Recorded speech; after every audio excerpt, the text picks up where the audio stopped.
你是穷乡僻壤的剑馆里教导剑术的师傅，虽然从小也有仗剑行侠的志向，但是你却从没有踏出过那一步。慢慢的，人到中年，你觉得在这乡里别教弟子防身的剑术也挺好的。可是最近老爹天天一大早就来催婚，想抱孙子的老头真是烦人，搞得练剑的心情都没有了。他竟然还问我女弟子中有没有中意的，道场可是神圣的地方，师生恋怎么可以？况且又有谁愿意嫁到这穷乡僻壤的地方呢？这时你的脑中浮现出一个模糊的身影，依稀记得好像他说过长大后想要嫁给你来着。突然有人敲开了道场的大门，一个身穿制服的美女走了进来。不好意思，打扰了师傅。你回头一看，莫非你是阿留希？真是久违了呢。你们坐到桌边继续谈话。原来他已经是王国最精锐的雷贝利欧骑士团的团长，当年来我们道场学剑时还是个孩子，看他挺有天分的，你就尽自己所能教了他4年，临别时还把自己的剑作为鉴别礼物送给了他，没想到他还挺喜欢，直到现在还带着。明明在王都可以买到更好的。之后他说明来意，原来他不仅作为骑士团的团长，还身兼剑术指导的任务，曾经的弟子现在也成为师傅，你甚感欣慰。突然他开口邀请你作为特别指导官去骑士团任职，真是个麻烦的事情。为什么是我吗？我只想躺平过日子而已。你刚想拒绝，阿留希就拿出盖有博王玉章的命令书，这下真的麻烦了。马车就等在门外，阿留希带着你快马加鞭直奔王都。乡里别剑圣的传说从此展开。来到骑士团的会客厅，台下乌压压的站满了正规骑士，应该超过100人了吧，光看站姿就知道都是能独当一面的剑士，真厉害啊！你脑中发出感叹。这时阿留希向大家介绍起你来，说你是比他更强的剑士。我去，我就是一个普通大叔，怎么突然给我戴高帽子？我从台下众人的眼神中看到了他们的不屑。介绍会结束，阿留希陪你上街采购物品，突然一个高个子的大胸妹子叫住了你们。哟，这不是骑士团长吗？几天不见，怎么跟男人一起逛街啊？他一开口就是嘲讽起阿留希来。你仔细观察了他，身穿女冒险者的标准服装，背着2把大剑，脖子上还戴着象征最强冒险者的黑色徽章。这时他突然一愣，然后冲过来双手抱住你的肩。你是贝利路老师吧？这时你才看清他的脸，眼前这个美女不就是20年前在道场学剑的寺内娜吗？当年她无依无靠，被你收留在道场，后来更是收作养女，教了她3年剑术。这时阿留希赶忙制止了她继续抱着，看得出来两人的关系不太好。他们争着带你逛街，曾经的弟子都长大了，看得出街上的人们都挺尊敬他们的，你甚是欣慰。这时你们逛到一家铁匠铺，这是骑士团专用的锻造屋吗？里面的剑可比乡下的好多了。你刚这么想着，店员不知从哪里冒出来，看着我手里拿的剑说道，喜欢的话可以是试偶。说着便硬把你带到了试剑的地方。明明只是想看看罢了，我又不想买呀，但是骑虎难下，真是累人的一天。你只能集中精神，摆好出刀的架势，手起刀落，你一剑就把整捆的讨戏砍断，甚至连斩断的部分还留在顶上。店员惊讶地瞪大双眼，两位弟子倒是习以为常，不愧是老师。他俩夸赞起你来，最后什么都没买，你们就离开了店铺。这时铁匠铺的老板回到店里，看到你刚才用过的剑，他怒气冲冲地冲进打铁室质问学徒，是哪个没长眼的把这把没开刃的剑拿出去卖了？看着被劈开的试剑把，学徒拿着钝剑比划了下后陷入沉思。本想继承家产安安稳稳地躺平过日子，没想到从王都回到家后，老爹竟然连夜把祖产都交给了外人打理。就在刚才，你忙完了在王都的工作，连夜赶回乡下的家中，坐在及时的马车上，你感觉身体被掏空。这工作真他妈不是我这种人能干的，因为你是靠弟子的关系得到的这份工作，下面的骑士团成员都紧盯着你，万一出了点纰漏，可能还会连累好徒弟。想到这一层，你这个家里蹲身心俱疲，刚一回到家就得到噩耗，老爹点名你以后不用回家了。原来老爹把家里的道场交给了你另一个徒弟打理，看到比自己小的徒弟都已经结婚生子，你秒懂了老爹的意思，安心去王都工作吧，在讨到老婆之前就不用回来了。你离开家时，老爹只留下这一句话。回到王都，你没有安身之处，只好再去找好徒弟阿留希帮忙。你向他诉说了遭遇，觉得自己真是太倒霉了。他倒是听后微微一笑，貌似还有点开心。师傅您就暂时住我家怎么样？阿留希面带微笑地提出建议。你这个社恐心中一惊，这绝对不行吧？断然拒绝后，阿留希也不好说什么，只能带你去冒险者公会找寺内娜帮忙，毕竟租房子这是冒险者可能更在行。来到公会，寺内娜听闻你的来意后，表示她可以介绍几处便宜又好的房子给你。你们坐到长桌边继续商量，可阿留希和寺内娜却吵了起来，两人都想你能住得离他们近一点，谁也不肯让步，气氛剑拔弩张。高手之间有时候比拼并不需要真的动手，两人同时脑补出拔剑互拼的画面，下一秒却被你帅气的制止。你在一旁只觉得两人突然杀气大盛，就像要真的拔剑一样。最后你选了个折中方案，住的地方离协会和骑士团都有些远，但是胜在亲近，一桩大事解决。你感谢了两位好徒弟，只是感觉阿留希略有不悦。晚上你独自在房中喝闷酒，感叹自己不过是个普通大叔罢，连找房子这种小事都要仰仗徒弟们，真是丢脸啊。第二天，你和阿留希来到骑士团训练场，大家都在互相对练，一个年轻骑士引起了你的注意，他华丽的剑技只一击就把对手的木剑砍断。这时阿留希叫停众人，今天贝利尔先生将会正式指导你们剑术。听到他的发言，骑士们纷纷小声议论起你来。不是我怀疑团长，只是这个大叔毕竟只是教过团长你小时候练剑，真的有本事指导我们吗？声音传到你的耳中，伴随着大家刺眼的目光，你感到浑身不自在，果然不太受欢迎啊。这时人群中一个短发萌妹站了出来，师傅好久不见。你听后一惊，这不是库鲁尼吗？你也成为正式骑士了呀。为师我很高兴，萌妹子笑着说道，能再次接受师傅的指导真的很开心，毕竟当初只在道场待了2年，看到又有徒弟出面帮你解围，你感动得热泪盈眶，感慨小家伙们都长大了呀，怎么能在这里怯场？你决心不能给徒弟们丢脸。这时刚才那个年轻骑士也站了出来，原来他叫德劳特，是骑士团的副团长，他提出想跟你比试比试。来者不善，你发现这几天身边感受到的杀气，原来就是从他身上散发出来。在骑士团指导必须要有相应的实力，团长殿下推荐的人究竟如何？还请您赏脸跟我过2招吧。他说着就把木剑递给了我。怎么办啊？接还是不接？在线等。我了个去！眼前这个王国内屈指可数的高手向你挑战，传言他还有一身怪力，曾经一棒子就解决了爆斗的公牛，这种时候该怎么办呢？你心想这次麻烦大了，如果拒绝的话，以后骑士团里谁还服你这个剑术指导？如果应战的话，万一自己窝囊的输了，岂不是今天就要被赶走？想到这，你立马给好徒弟阿留希使了个眼色，希望他能出面制止这场比试。没想到好徒弟满心欢喜地说，好机会啊，正好让全体骑士都来观摩一下了。我去，真是我的好徒弟啊！你心想，只能赶鸭子上架了。来到比武场，所有骑士都围了过来，眼前这个传说中的乡里别剑圣竟然毫无霸气，不过是个普普通通的中年大叔。副团长大失所望，觉得你一定是利用了团长得到的职位，骑士团里不需要寄生的蛆虫。副团长面露杀气，你看了一惊，他这是要杀人了，都到这份上了，至少别输得太难看吧。你一边心里想着，一边调整好呼吸，然后摆好出招的架势，眼神也变得犀利起来。随着阿留希的一声令下，副团长一个箭步冲了上来，电光火石间，他已单膝跪地，而你的剑则架在他脖子上。怎么回事？副团长竟然输了第1局，这也太快了！有谁看清了吗？围观的人群中发出感叹。这时团长开始了他的解说，原来这一瞬间你们已经过了3招。副团长首先瞄准了你的咽喉进行突刺，不过这只是虚招，随后他瞬间变招横劈你的右侧躯干，你则是先用剑格挡住了攻击，然后顺势回抽。副团长重心不稳就跪倒在了地上。解说完毕，比试继续。这时副团长发挥怪力，又是一记重斩劈下，你横剑格挡，然后用剑柄横扫猛击了对手的头部，这一下差点把副团长打破响，你连忙道歉。团长则是继续在一旁点评，原来你最强大之处就是这双眼睛，对手的呼吸、视线、步伐、重心、握法、剑法，一瞬间你就能轻松捕捉到，这超越极限的能力，团长称其为果断之剑。频频中箭后，副团长也意识到了你的强大，如果这是真剑的话，他已经死了好几次了吧。不过他也没有放弃，这次他使出最强一击，先是一个挥砍攻你下盘，趁你抬腿躲闪重心不稳的瞬间，跳起后一个回旋斩，利用自己的怪力加上离心力，这是无法格挡的一击。没想到的是，你的动作比他更快，你一个俯身精准地躲过了他的回旋斩，并且顺势绕到了副团长身后，轻轻用剑敲了下他的脑袋。到此为止了。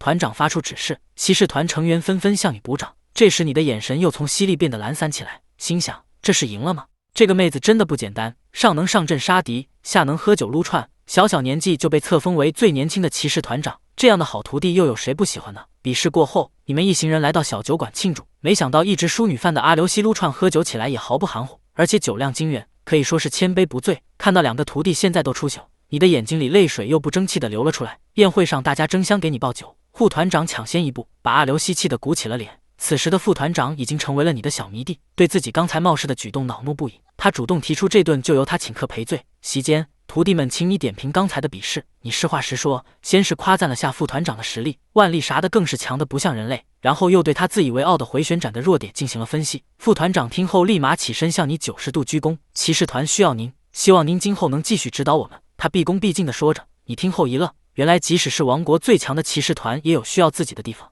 你郑重地答复他，今后也请你多多指教。此时副团长抬起头，一脸崇拜地看着你说道，简直像做梦一样，传说中的乡里别剑圣就在眼前。我去，这是什么鬼称呼？你还是第一次听到自己这个不怎么帅气的外号。酒足饭饱后各自返回住处，阿留希坐在公园的长椅上，后悔自己刚才的表现过于豪放。他望向星空，回忆起在道场学剑的日子，原来在阿留希眼中的你不仅剑术无敌，还很会观心愿。有一次阿留希跟人比试时不小心伤到了对方，他躲在大树下痛哭，认为给老师你添了麻烦。你找到他后不仅没有责备，更是温柔地安慰他。老实讲，阿留希你没受伤真是太好了，只要你没事的话，就没有添麻烦哦。这一番护犊子话也太犯规了。中年男人的温柔让小妮子当场沦陷。不过你也有自己的缺点，就是对自己的实力没有认知，总是看扁自己。后来你以乡下的小道场无法容纳阿留希这样的剑术天才为由，强行让其毕业。从离开道场的那天起，阿留希便有了新的人生目标。他为此制定了详细计划。第一步，参加王国最强骑士团的入队测试。他不光完胜同期的候补生，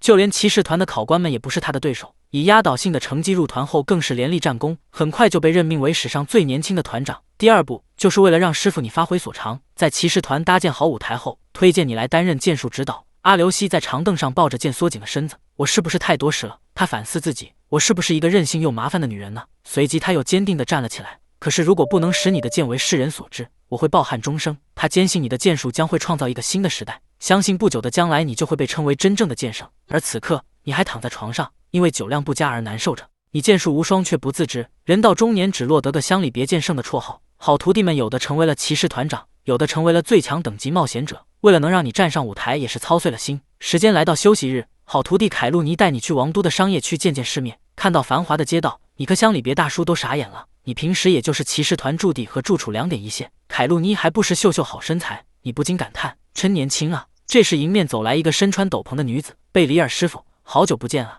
什么情况？我认识她吗？你上下打量了她，但是她穿的斗篷遮住了脸庞，你一下子也没认出来。突然你发现她的佩剑有点眼熟，这不是我们道场的剑吗？这时你才想起来她的名字，你是菲塞尔。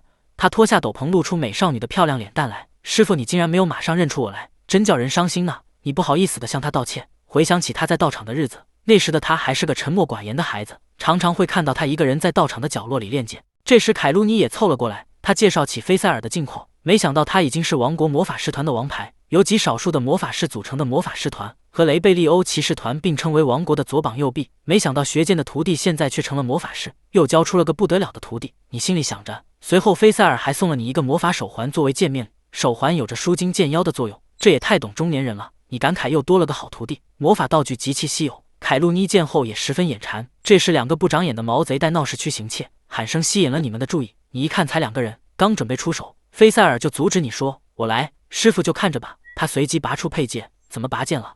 不是转制成魔法师了吗？你还在奇怪着？菲塞尔就用魔法给剑附魔后来了一记突刺，强大的气浪击中其中一个毛贼，他就像被工程锤打中一样飞了出去。这时另一个毛贼逃入旁边的小巷子里。菲塞尔用剑指地，靠魔法的反作用力，瞬间弹射出去，来到毛贼身后，又是挥出一记远距离斩击，剑气直接把毛贼击倒，然后帅气的收剑入鞘，又一个近战法师诞生。这时凯路尼已经麻利的扛起一个，拖起一个的把毛贼带走。骑士团都是怪力吗？你暗自心想，看到了吗，师傅？这就是我的剑魔法，魔法师团里最擅长此法的就是我了。此时菲塞尔回到你面前，一脸骄傲地说着。解决事件后，太阳也逐渐下山了，你们解散后各回个家。你走在回家的巷子里，感慨着。好徒弟里有骑士团长，有最高段位的冒险者，现在又出了个魔法师团的王牌，能教出这几个成才的弟子的话，自己或许也算是小有成就吧。想着想着，你双手一拍自己的脸颊，自我反省，这不对啊，厉害的是徒弟们，我还是一个一事无成的大叔爸，不能这么消沉啊。突然面前出现一团火焰飘荡在半空，你还在好奇这啥玩意儿时，火焰立马便形成一个火之精灵的样貌，随后他手一挥，一只燃烧着的火鸟向你急速袭来，你迅速解消外套向前一甩，抵挡火焰，然后趁势跳起挥剑，一刀就砍断了火精灵的脖子。没想到这并没造成实质伤害，火精灵又转头看向，有点麻烦了，这玩意儿也是魔法吗？你头痛着，你敢信吗？这个能把制服当礼服穿的萌萝莉，竟然就是袭击你的幕后黑手。就在刚才，已被一团火焰幻化成的人形袭击，斩击貌似都对他无效。你想起转职法师的好徒弟说过的话，这个世界的魔法施法距离都很短，远距离攻击魔法的威力甚至不如弓箭。为了找出法术背后的魔法师，你迂回躲避着来到空旷的广场上。这么空旷的地方，施术者应该无法隐藏踪迹。你刚这么想着，就有一个小萝莉嚣张地走了出来，口中缓缓说道：“竟敢引诱老身出来，真是够自大的！怎么是个小鬼头？”你一脸震惊，听到你叫他小鬼头，对面的萝莉气得直跳脚。谁是小鬼头？你这个小兔崽子，给我对长辈礼貌点。他继续说道：“你就是那个乡里谍剑圣吗？竟然能从我的术中逃走，怪不得能打败轰鸣剑。我去，副团长的外号竟然这么炫酷，你好生羡慕。”这时你发现萝莉戴的手环有点眼熟，这不就是刚才你拿好徒弟戴的吗？你马上出言询问。小萝莉满不在乎地说是刚才抢来的。听到好徒弟遇险，你开启认真模式，告诉我，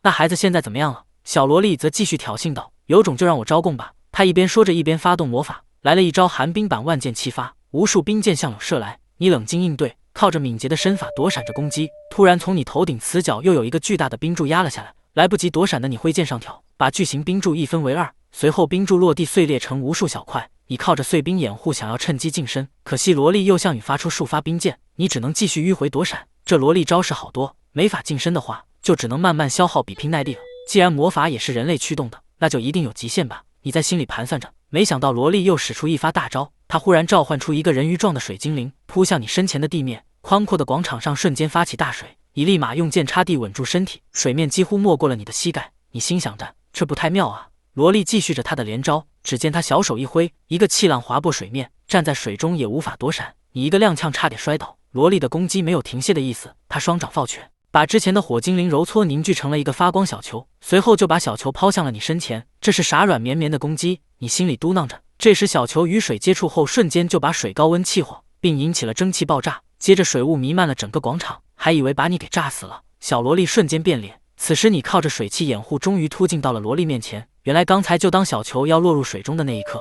你突然意识到问题，迅速挥剑斩向地面，切蛋糕一样的把铺路用的厚重石板画出一个三角形，并用剑那么一撬，靠着石板做盾牌挡住了刚才的爆炸。看到你急速近身过来后，小萝莉反而露出了笑容，并且向两边摊开了双手，这尼玛肯定有诈。随后你左脚一蹬，改变方向闪到了一旁。什么鬼东西？刚才如果再靠近一点的话，可能就被干掉了吧？你心里想着。此时小萝莉却发起了脾气，直摇头，连这招都被看穿了，真的跟菲塞尔说的一样，不玩了不玩了。接着小萝莉跟你摊牌，原来她就是教菲塞尔魔法的师傅，名叫露西·戴亚芒德，现任魔法师团的团长一职。我去，眼前的萝莉竟然是王国最强魔法师，你惊讶的瞪大双眼。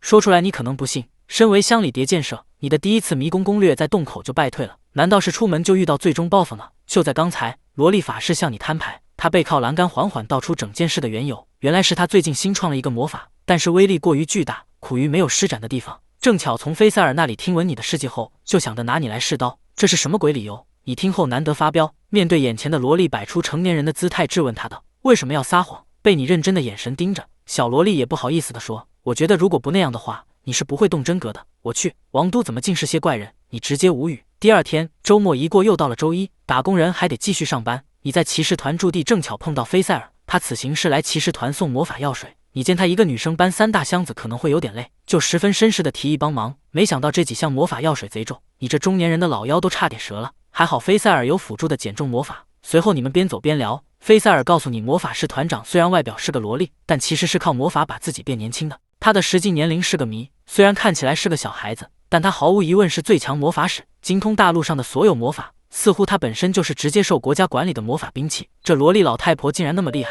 亏我能从她手下逃生。你还在庆幸自己应该再也见不到她了吧？转眼就在会客室见到了本尊、露西、阿留西、寺内奈3人，竟然同时都在里面。一个是魔法师团长，一个是骑士团长，还有一个是玄黑等级的冒险者。3巨头碰面，是在商量什么国家大事吗？这不寻常的压迫感又是咋回事？你不好意思的跟大家打了声招呼，萝莉露西直接招呼你过去坐她旁边。又见到这小萝莉，你感觉必将有坏事发生，断然拒绝后坐到了她对面，发现露西对你有莫名的亲近感。阿留西和寺内娜也同时感受到了威胁，看着他俩紧张的脸，你心想的难道我做错什么了？这时寺内娜首先开口，她想请你帮忙培养新手冒险者。之前有一对新人冒险者承接了迷宫攻略的任务，协会规定新人首次入迷宫需要白金段位以上的老手陪同，那你自己跟着不就没问题了？阿留西抢着替你提出疑问。寺内娜接着说，本来确实他自己去就行了，但这次在迷宫周边探测到未确认的魔力，有未知怪物出现的可能，所以想请师傅你帮忙。我知道了，那就一起去吧。你表示同意，寺内娜则连连向你点头致谢。大家走出会议室，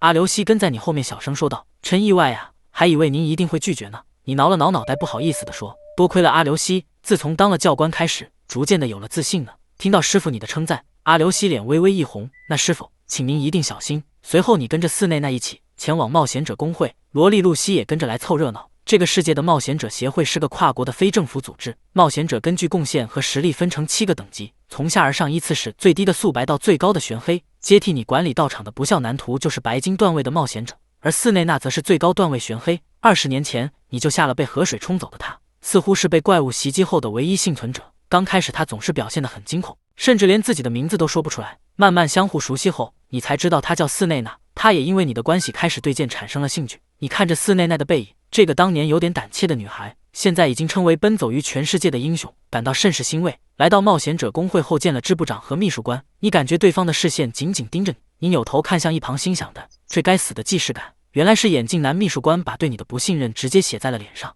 虽然有寺内娜和露西的举荐，但他还是反对你一个局外人参议。寺内娜听后脸一黑，略带怒气地质问他：“你是不相信师傅吗？”眼镜男则继续说道：“把一个普通百姓带入迷宫，万一他受伤身死，会给协会的声誉造成影响。”他再次询问你有没有攻略迷宫的经验，你不好意思地答道：“是有那么一次，曾经独自前往迷宫，但是在入口就败退了。那之后呢？”一旁的露西好奇地问道：“之后因为害怕就再也没去过。你这也算男人吗？”露西继续补刀：“不堪回首的往事让你刚刚建立起的自信再次崩塌。”眼镜男听后则更是提出坚决反对。寺内娜则继续言语回击：“师傅他才不是那么容易就会死的人，见你们意见不统一，不知什么时候坐到你身后来的。”露西提议道：“吵什么吵？只要证明这个男人有白金以上的实力不就好了？”你听后猛一抬头，不好的预感直接涌上脑门，下一秒你就已经持剑站在了协会的训练场上，对面站着的则是全副武装的寺内娜。协会里其他冒险者已经把你们俩团团围住，瞬间人声鼎沸。露西和支部长等人则早已搬好小板凳，喝着茶嗑着瓜子等着看戏了。您是一开始就打算这样做了吧？眼镜男询问露西，他则是两手一摊撅起了嘴。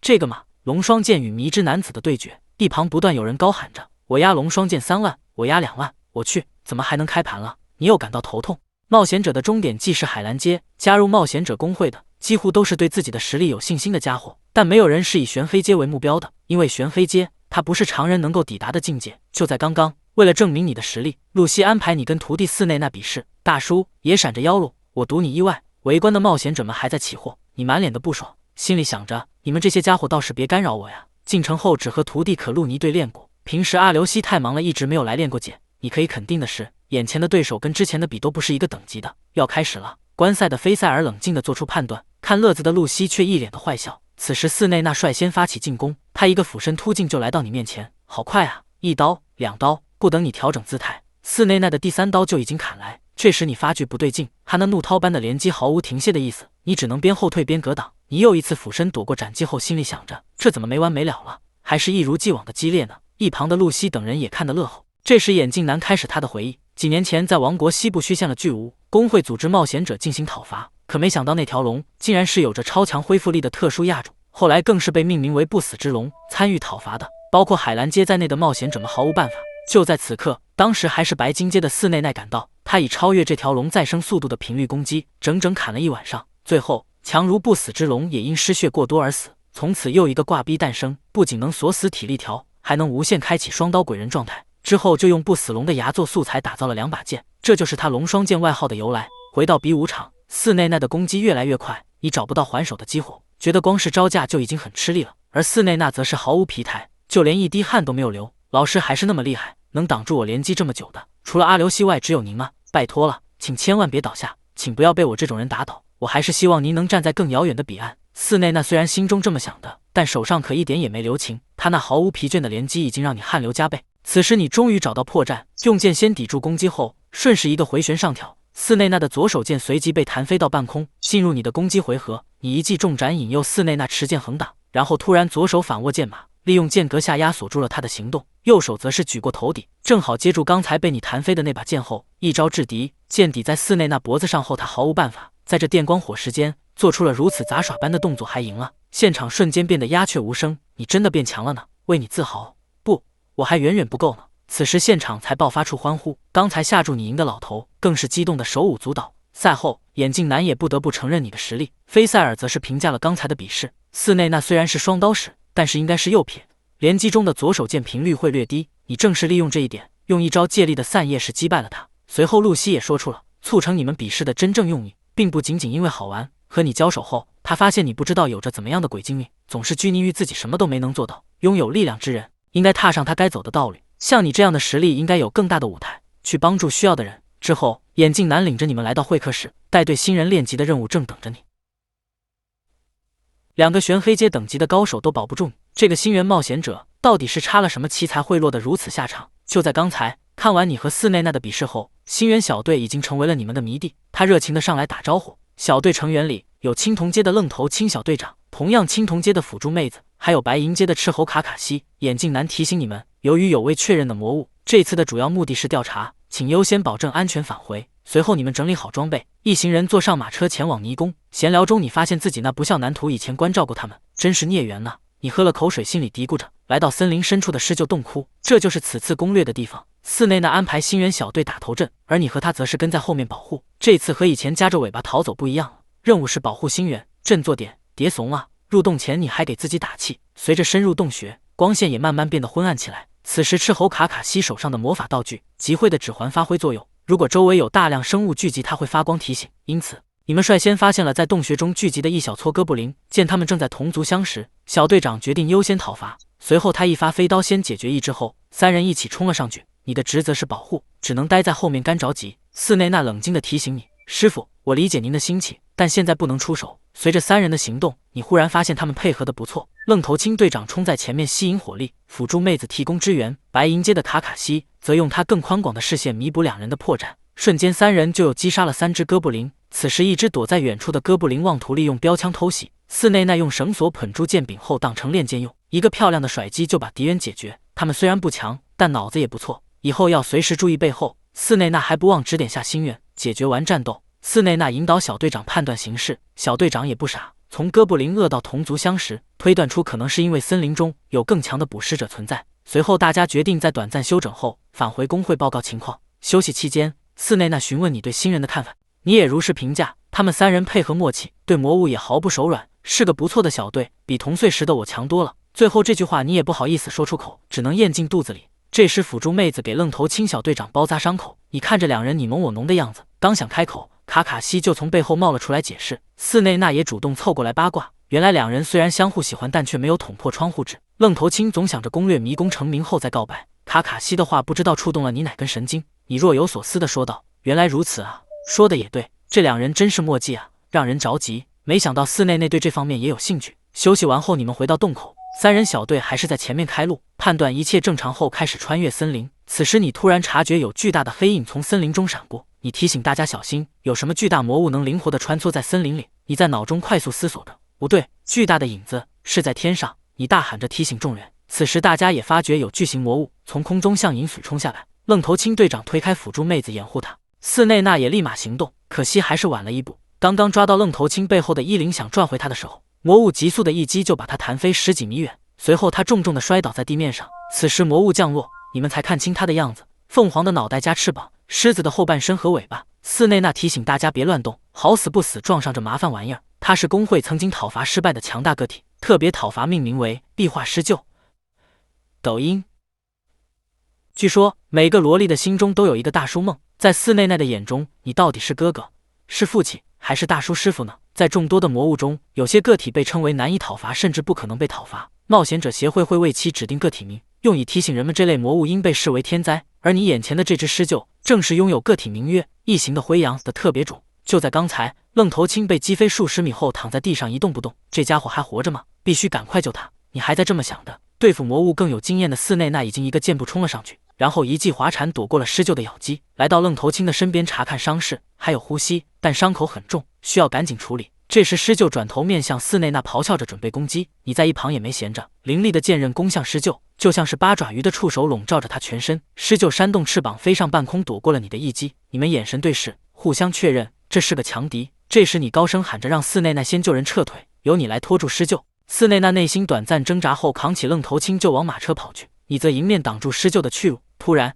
狮鹫头顶的羽毛开始冒出火焰，当鬼就是一发火球喷出，你身后数棵大树瞬间被击倒，燃起熊熊大火。你趁机藏身于火焰背后，一个突袭砍中狮鹫的翅膀，没想到瞬间火花四射，就像砍在岩浆上一样发出强光。下一秒你的剑就已经被融化了一大截，随后狮鹫一个爪击拍地把你逼退，剑竟然都被烧断了，这是何等的热量！眼前这只大鸟着实不好对付，剑都断了，想要杀死对方几乎不可能。但为了防止狮鹫去追寺内那等人，你把钻剑重新插回剑鞘后摆好架势，为了需要保护的人们，你开启认真模式，拼了！此时寺内那等人已经赶到马车边，把伤员托付给小队另2位后，他立马往回赶，右手因为刚才狮鹫的攻击已经被灼伤，他一边奔跑一边拿出魔法药水洒在伤处，并用纱布简单的包扎了一下。飞奔的路上他极度后悔，不仅没有保护好心愿，自己还受了伤。师傅，你正是注意到了这一点，才让我先撤的吧？寺内那自责地想着，我又一次被保护了吗？思绪回到他小时候，还是萝莉的寺内那跟随父母，坐着马车愉快出行。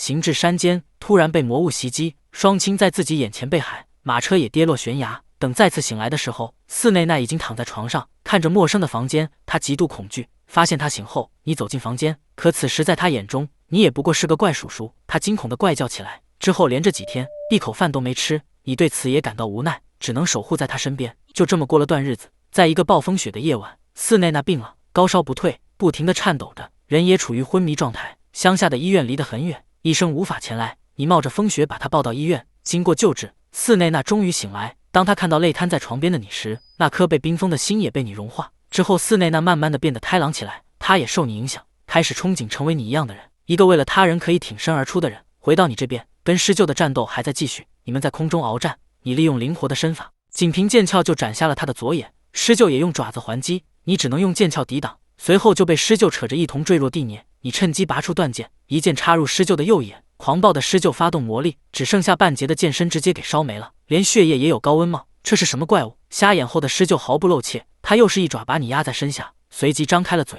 口中火焰大盛，眼看着一发零距离的火球即将向你射来。现在他两眼都瞎了，应该没办法追击寺内娜他们。对我来说，已经做得够好了吧？你已经准备放弃的时候，寺内娜终于赶到，他一边大喊着师傅，一边拔出背后的龙牙剑扔向你。与此同时，狮鹫口中的火焰喷发而出，顿时火光冲天，焰光火石间，你接到剑后，终于一剑斩下了狮鹫的左腕。狮鹫的伤口鲜血狂飙，刚才真是千钧一发。你看着手中的剑，不禁也吓出一身冷汗。堂堂乡里别剑圣，单刷一格狮鹫的英雄，竟然被煮饭大妈指挥去搬箱子。就在刚才砍掉了狮鹫左前足后，你也惊出一身冷汗。还好这家伙的热之铠并没有覆盖全身，是魔力消耗够大吗？你暗自庆幸。这时寺内娜也赶到了你身边，你提醒他狮鹫的脑袋、前足以及两翼都会弹刀不能砍，而其余地方皆是弱点。突然狮鹫发动魔力，翅膀上也燃起了火焰，随后他先收紧双翼，然后用力展开，无数小火球朝着你们射来。你和寺内奈一前一后，边躲闪边冲了上去。狮鹫又是一记甩翅，地面升起一圈巨大的火柱，急速的向外扩散。你和寺内奈几乎同时一个前跳躲避，然后各自出剑砍中了狮鹫的后腿。狮鹫扑腾翅膀飞到半空中，嘴中又开始搓起大气，这是要放为欧意啊！你急忙把手中的龙牙剑用力扔向狮鹫，一个完美的抛物线，可惜短了一截。刚才多谢了，现在还你。原来寺内娜早已心领神会，他跳到半空接住来剑，先是对准狮鹫受伤的眼睛来了一记突刺，打断其施法后，趁着僵直时间，双剑全力砍向他的脖子，狮鹫直接毙命，然后急速坠落地面。寺内娜则借势拿狮鹫做安全垫，落地后他躺在狮鹫胸口，看着已经满是缺口的龙牙剑，心想着真是一场恶战。此时你大喊的寺内奈的名字赶到他面前，双手抱住他的肩，焦急地询问着：“你没事吧？有哪里痛吗？右手给我看看。”寺内奈赶忙解释说：“我没事的，倒是师傅的左手也。”这时你看着自己被烧焦的左手，才感觉到的确是有点痛了。寺内奈给你做了简单包扎后，你们也赶回了工会。此时愣头青已经经过治疗后苏醒，他虽然还不能下地，但也真挚地向你们道歉。寺内娜则安慰他说：“是你保护了辅助妹子，你做得很好。被拥有个体名的怪物盯上后还能生还，这已经是壮举了。此时协会里已经忙成一片，需要如此兴师动众吗？”你有些不解。寺内奈向你解释说，为了回收尸体组成的回收班，里面有法师、商人、学者、护卫等等。协会支部几乎需要全员出动调集人员和物资，这还需要给议会和其他支部报告情况。成功讨伐个体名的怪物，就是如此重大的事件。随后寺内娜回屋换衣服，你则等她回来一起吃饭。此时一个煮饭大妈见你闲着，指挥你也去搬运物资。等寺内娜回来看到此景，立马发飙：“师傅，你这是干什么呢？”他大声向众人解释，这个人可是独自一人将一格狮鹫逼至绝境的英雄，怎么能随便使唤呢？你赶忙摇手：“不对不对，解决狮鹫的可是他呀！”听到屋外的喧闹声，还在病床上的愣头青向卡卡西改判道：“听闻兰德里多先生是把功绩让给别人，才导致无法上到海兰街的。利贝尔先生也是，两人真像啊！初见时还有点怕他，毕竟是能制服玄黑阶的高手，但慢慢发现他是个温柔且普通的大叔。然而跟他握手时，我摸到他锻炼的如同岩石般的手掌，又觉得有点害怕。究竟是经过怎么样的锻炼才能变成那样？为了建功立业而想要变强的我，看来还只是个半吊子。”与此同时，寺内娜和你来到休息区吃饭，闲聊中寺内娜十分不好意思，毕竟离开道场这10几年来一直没主动联系过。你则宽慰他道：“这不也挺好吗？看到寺内娜你有在好好吃饭，而且也很有活力，我就很开心了。不必为我特意腾出时间什么的，那些时间就用来帮助其他人吧。但要真想回去的话，我那随时欢迎，老爹老妈也会很开心的。”你们越聊越起劲，嬉笑打闹的画面也感染了一旁的眼镜们，看着你们两人温馨的样子，不禁感叹，简直就像真的父女一样。预言成真了吗？就爪剑在向你招手了。就在一格师就讨伐后，你休息了没几天就照常去骑士团上班，一进门就看到撅了个嘴巴的阿刘希在迎接你，他这是生气了吗？小姑娘的心事你还是有点搞不明白。接着阿刘希便询问起你手上的伤势，你告诉他多亏了魔法协会的药水，已经无大碍了。我听说还有其他人受伤了。阿刘希接着问道。寺内那只是稍微受了点手伤，倒是新人受的伤比较重，但好在也没什么大碍。听到你这么说，阿刘希松了口气，我倒也不是担心他了，毕竟他也不是那么娇弱的人。看到阿刘希傲娇的样子，你会心一笑，但是竟然让师傅就这么受伤了，要不是因为是初见杀，我是断然不能接受的。阿刘希瞬间又怒气冲冲起来，这是因为我受伤才不满的吗？你越发搞不懂女孩的心思了。随后你进入骑士团的练习场，小徒弟可露妮正在和小哥比试切磋。可露妮凭借自己娇小的身形和怪力，擅长近身战，他一个冲刺踏步斩砍下，即使小哥用剑格挡都被击飞后退，可露妮立马跟上一刀横劈。不过小哥也早已熟知了他的战术，顺势后退躲开后拉开距离。两人互拼几刀后，可露妮就因为手短而腹部中箭败北。可恶啊！他气得浑身颤抖，随即做起俯卧撑来。这是队内规定的失败惩罚。你的肚子没事吧？小哥关心地问道。完全没事。可露妮元气满满。今天的可露妮也活力十足啊！训练场里瞬间洋溢起欢乐的气氛。这时你也上前关心地问道：“可露妮，你没事吧？”“没事没事，就是腹肌有点僵硬罢了。”看可露妮还在装傻，你便更直接地说：“我不是问你肚子的事，只是看你好像没什么精神嘛。”被戳中心事，可露妮的脸瞬间僵住。可露妮没精神吗？完全看不出来啊！骑士团众人开始议论起来。这时他不好意思地迅速逃离现场。我去，怎么还有力气跑那么快？等你追上他时已经气喘吁吁了。可露妮这才吐露心声，原来是他剑道上遇到了瓶颈期，自豪的近身战术被熟悉后，骑士团的高手们一旦拉开距离，他就会因个子小攻击距离短而陷入不利局面。最近的比试更是接连败北，他也自知缺陷，但却因为没有突破的办法而苦恼着。看样子你有在好好思考吗？确实你的超近身战法很强大，就算是我也会觉得棘手。你先肯定了下小徒弟的能力，给他点自信心后接着说，但仅凭这一点就想连胜王国最强的雷贝利欧骑士团的话，确实还差了那么点意思。机会难得，你就陪我去个地方吧。之后你带着小徒弟来到了寺内那推荐的锻造吼，就是这儿吧。你刚进门就被墙上挂满的宝剑吸引，看得出神。等扭头看向老板，这不是巴鲁迪尔吗？你看到了老熟人，师傅怎么是你啊？这可真的是好久不见。你有一位徒弟上线，他是可露妮和菲塞尔的同期生，本来是个锻造师，为了锻剑想要更多的了解剑士，凭着这奇怪的理由入了你门下。寒暄过后，你盯上了墙上挂着的一把巨大的双手剑，怎么师傅你换剑用了吗？巴鲁迪尔有点不解，我这可是为可露妮选的，道理很简单，既然攻击距离不够，那换把长的不就好了？你让可露妮拿剑试试手，自己慢慢走到他短剑的攻击范围之外，真的没问题吗？这么换剑可是要彻底改变剑法的。巴鲁迪尔向你提问，确实，要选择和至今为止所练的剑法完全不一样的道路是很可怕的事，但这条路貌似也是不错的，就让可露妮自己亲身体会下吧。你这么想着，此时可露妮也举起了双手剑，毕竟是你的徒弟。那一刻他瞬间就体会到了不同，眼前也变得明朗起来。师傅，我好像感觉到了什么的说。可露妮兴奋地用怪力把巨大的双手剑舞得哗哗响，就这把吧，买了买了，他开心地说道。解决完可露妮的事后，巴鲁迪尔叫住了你。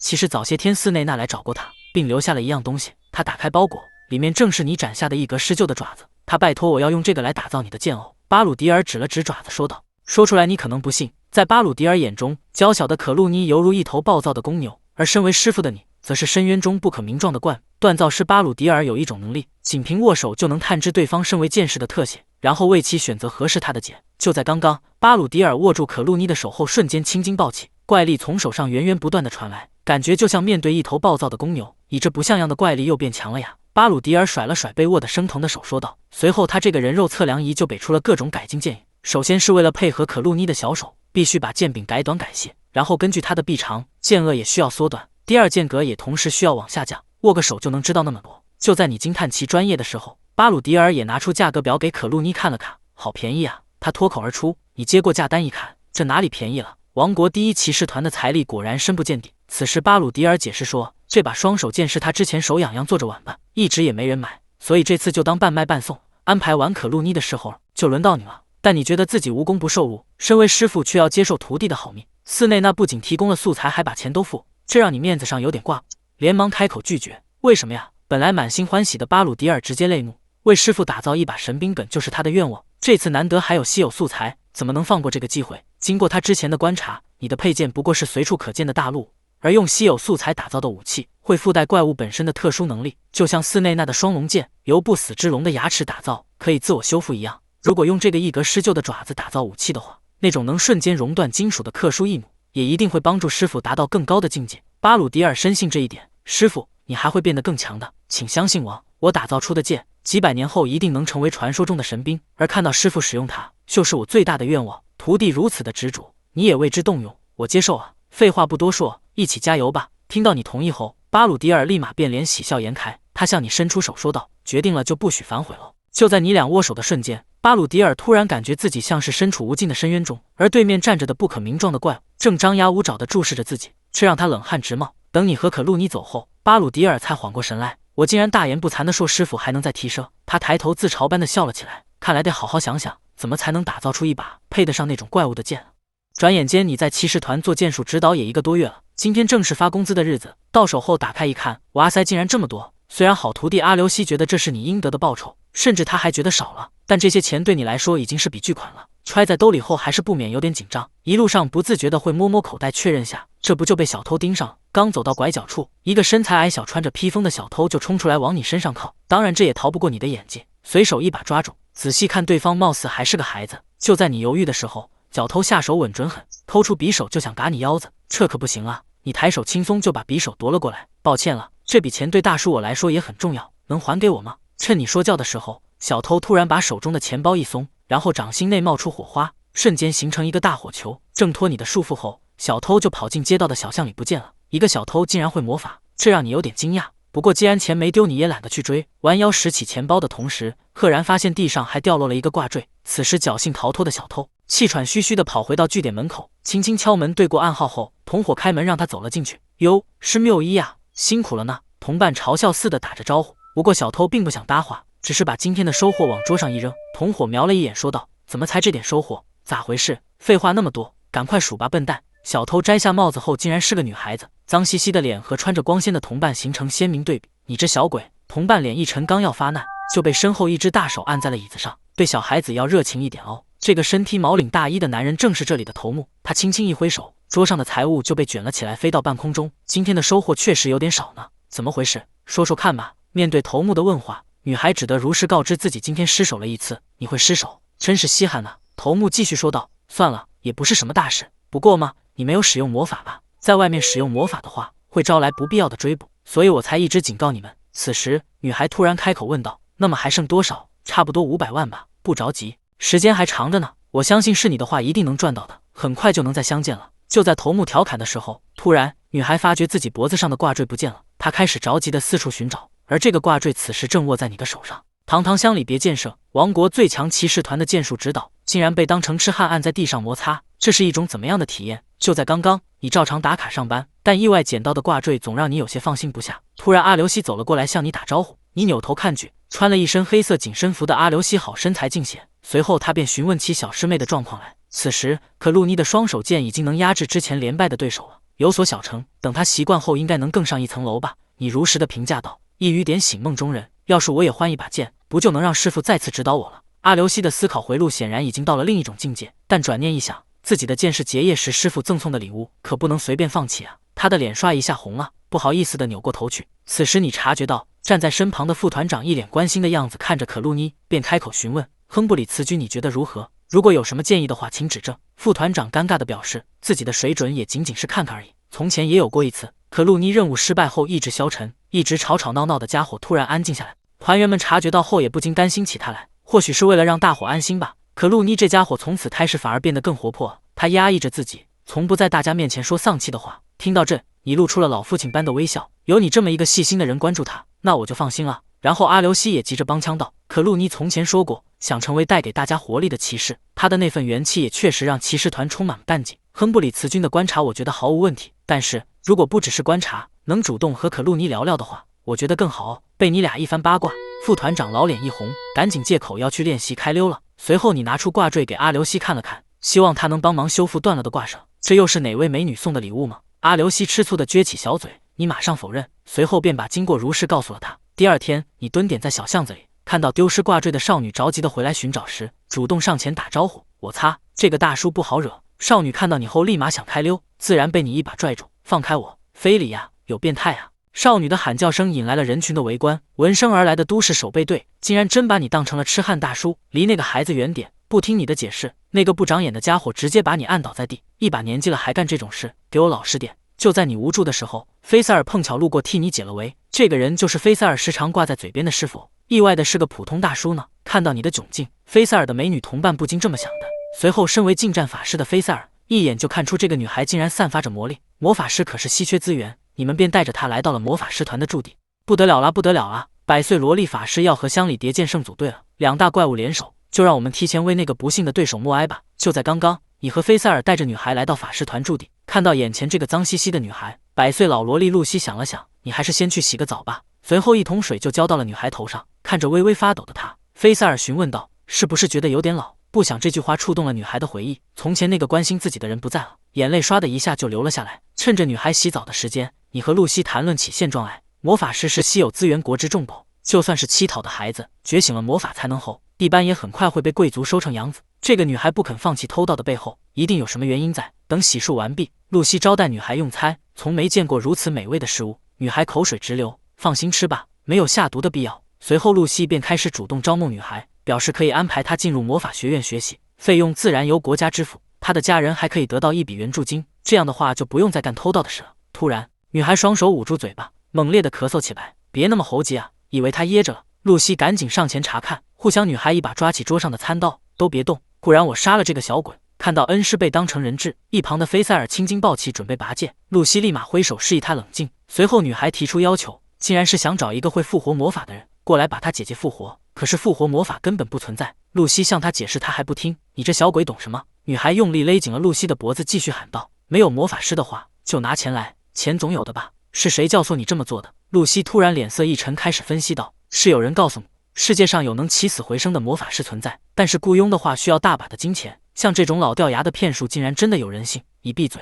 女孩发疯似的大喊：“只要500万！只要有500万的话，就能再见到警戒。”趁女孩激动的时候，露西把架在脖子上的小刀用手一拉，锋利的餐刀切开皮肉，瞬间鲜血狂飙。女孩并非真的想伤人，她瞪大了眼睛，不明白眼前的萝莉为什么要自残。随后露西边用治愈魔法疗伤，边说道：“像这种程度的伤还能治，但是让死者复生的魔法是不存在。过去无数的天才魔法师穷尽一生都无法办到。我身为魔法师团长，露西戴亚蒙德都不知道的魔法，那种骗子知道的可能性为0。你骗人，我不信。”女孩颤抖着说道，她不愿意相信眼前的事实，竟然连一个小女孩都不放过。你身为从业20年的教育工作者，愤怒直蹭的一下就上来了，你脸色铁青的样子，就连菲塞尔也是第一次看到。随后你走到女孩身边，缓缓俯下身，你那张臭脸把女孩吓得一愣，这应该是你姐姐的吧？你勉强挤出一丝微笑，然后伸手把挂坠还给女孩。姐姐她一直戴在身上，这其实是妈妈的遗物。接过挂坠后，女孩的眼泪就开始忍不住的流下来，然后她继续说道：“但是不知为何，那家伙拿着它出现在我面前，然后告诉我姐姐已经死了。姐姐到底在哪？我不知道，我真的不知道啊！”看着女孩痛苦的样子，你再次伸手向她皮议道：“那么我们一起去找找看吧。你想成为一个怎么样的人是你不自由，但是我绝不允许有人扭曲你的本性。”女孩听后再次愣住，露西赶紧出来打圆场，她一把靠在你脑袋上说道：“你那张臭脸吓到她了吧？”等女孩理清思绪后，她说出了背后的主谋。那个人自称黄昏之暗，会使用多种魔法，而且有一帮武装的手下，你们没有胜算的。女孩做出了如此判断，小姑娘果然还是阅历太浅了。此时露西轻松地表示：“我们只不过是去交流交流罢了。”2大怪物要组队了，菲塞尔顿感到大事不妙。而此时黄昏之暗的老巢内，头目还不知道自己大祸临头，原来他坏事做尽2头吃，不仅把女孩姐姐卖了，还骗女孩给自己赚钱。就在他的大笑声中，敲门声响起，女孩已经带着2个怪物站在了门口。这个男人全身带满魔装具，富可敌国，却甘愿在王都地下当一个盗贼团头目，号称萧暗之魔手的他，究竟藏有怎么样的秘密？就在刚刚，你和露西带着缪伊来找盗贼团的首领聊聊天，大白天的有人敲门，首领立刻警觉起来，指挥手下唯一的帅哥从后门绕出去见机行事，正面则让光头壮汉打开了大门。没等光头反应过来，他就被一发冲击波弹飞出去。随后露西便拜托你当保姆照顾缪伊，边大步踏入屋内。此时盗贼首领还十分自信，他调侃着露西行事粗暴，露西也借机摸着脑袋卖了个萌。突然首领指挥手下关上了大门，轰的一声巨响，把你和露西分隔在屋子的岭外。几乎是同一时间，刚才从后门绕出去的盗贼团成员也把你和缪伊团团围住，不过是个持剑的大叔罢了。在众人的叫嚣声中，半裸壮汉手持开山斧猛地向你劈来，你持剑一挑，借力4两拨千斤，曾功躲开斩击的同时，顺势往壮汉向前踏步的支撑足一撩，这个几百斤重的家伙就一个跟头飞了出去。这一幕惊呆了众人，瞬间变得都不敢上前应战。画面回到屋内，此时露西已经轻松撂倒了喽啰们。缪伊的姐姐现在在哪？面对王国最强法师的质问，男人没有露出丝毫的惧色。真没想到啊，那家伙竟然还跟魔法师团长是朋友。随后男人竟然还反问起露西来，露西则不废话，直接起手大招，一记空间魔法把男人困在其中，没有人能从我这招中逃走。突然露西想到了和你比试的场景，只得立马改口说道，好像有那么一个人吧，不出意外的话，意外就一定会发生了。只见男人伸手扯了一下背后的披风，缠绕他的扭曲力场瞬间消失得无影无踪。随后他佩戴的手环跟戒指绽放出异样的光芒，猛地一拳挥出，伴随着强大的蹭击波，整面墙壁都被击得粉碎，好像干得有点过分了。男人甩甩手，轻蔑地笑着，玉然烟尘中射出一发大火球，但是刚接触到男人就消散开来。随着烟尘散去，只见露西也完好无损地站在原地，她用魔力凝结出一把巨型的寒冰大绑剑甩向男人，但在接触到的前一秒就自己崩溃瓦解。通过接连的出招试探，露西也看出了对手的奥姆。原来男人身上那件披风就是魔装具，名曰魔力啃食者，是由特别讨伐指定个体一格魔狼的毛皮制作的防具，传闻被邻国讨伐后制成了外套，可以防御任何魔法。不仅如此，眼前的男人貌似全身上下带满了魔装具。露西飞身躲过男人攻击后，再次出手试探，只见男人仅凭单手触摸，就把砸向他的大柜子分解成碎片，手上戴的是万力之手环和瓦解之戒吧。露西刚这么想的时候，男人伸手触摸了墙壁，伴随着碎裂声，屋顶开始坍塌，掉落的废墟把两人隔了开来。这家伙还有微操之戒啊，光这几样魔装具就价值一整座豪宅了吧。然男人一记龙爪手破墙而出，死死地抓住了露西的脖子。在王城内你没办法使出全力吧，特别是在这种住宅区，想要在天下闻名的魔法师团长身边干点事，这点程度还是需要知道的。男人以为胜券在握，开始侃侃而谈，你们这群手握荣光的家伙是何等耀眼，但是看吧，太阳已经西沉，夜晚即将降临，现在是黄昏之暗的时刻。此时男人手上发力，试图捏碎露西的喉咙，可突然感觉就像捏着铁块一样坚硬，啰里啰嗦的说了一大堆，就像新得到玩具一样开心吗？别闹了，你不过还是个小鬼。露西单手往地上一指，瞬间把地板击穿，男人失去立足点后，火砰一声坠落到了地下水道。露西则通过在脚底制造出力场，优雅地走了下来。虽然刚从下水道中狼狈地爬起来，但男人对胜利仍旧信心十足。他坚信只会魔法的露西对自己无法造成伤害。你的运气不错，就为你特别授课一次吧。所谓魔术的真谛，就让我直接刻进你那愚蠢的脑袋吧。或许每个远程输出法师的身体里都有一颗近战的心。当你看到一个萝莉法师开始用肉体强化魔法变出砂锅大的拳扣时，你最好的应对或许就是乖乖投降。就在刚刚，露西击穿地板，把黄昏之暗的薄幕击落到了下水道。面对身穿魔冕皮衣的对手，露西表示要给对方好好上一课。魔法是魔力引发的现象的总称，魔物的各种奇怪能力，会改变地形的树海，会治疗疾病的魔拳，这些都是魔法。而经由人类之手把魔法再现，就被称为魔术了。所以像我这样的并不该叫做魔法使，而是称为魔术师更为恰当。小头目不等露西解说完，右手一把抓起地面的石板扔了出去，随后左手跟上一记直拳，魔装具引发的冲击波把墙壁击得粉碎。正当他以为得手时，身后却传来露西的话语声：“老师的教导可要听到最后。”男人回头看去，只见刚才还平静的地下室一下子波涛汹涌起来，浩颠巨浪瞬间就不怕吞没。好不容易俯下身稳住了身形，地面突然又拱起一条巨型手臂，把男人一拳打飞出去。飘在半空的男人看着从地面生出的腿质巨人，满是疑惑，这也是魔法吧？为什么自己穿的魔冕皮衣防不住呢？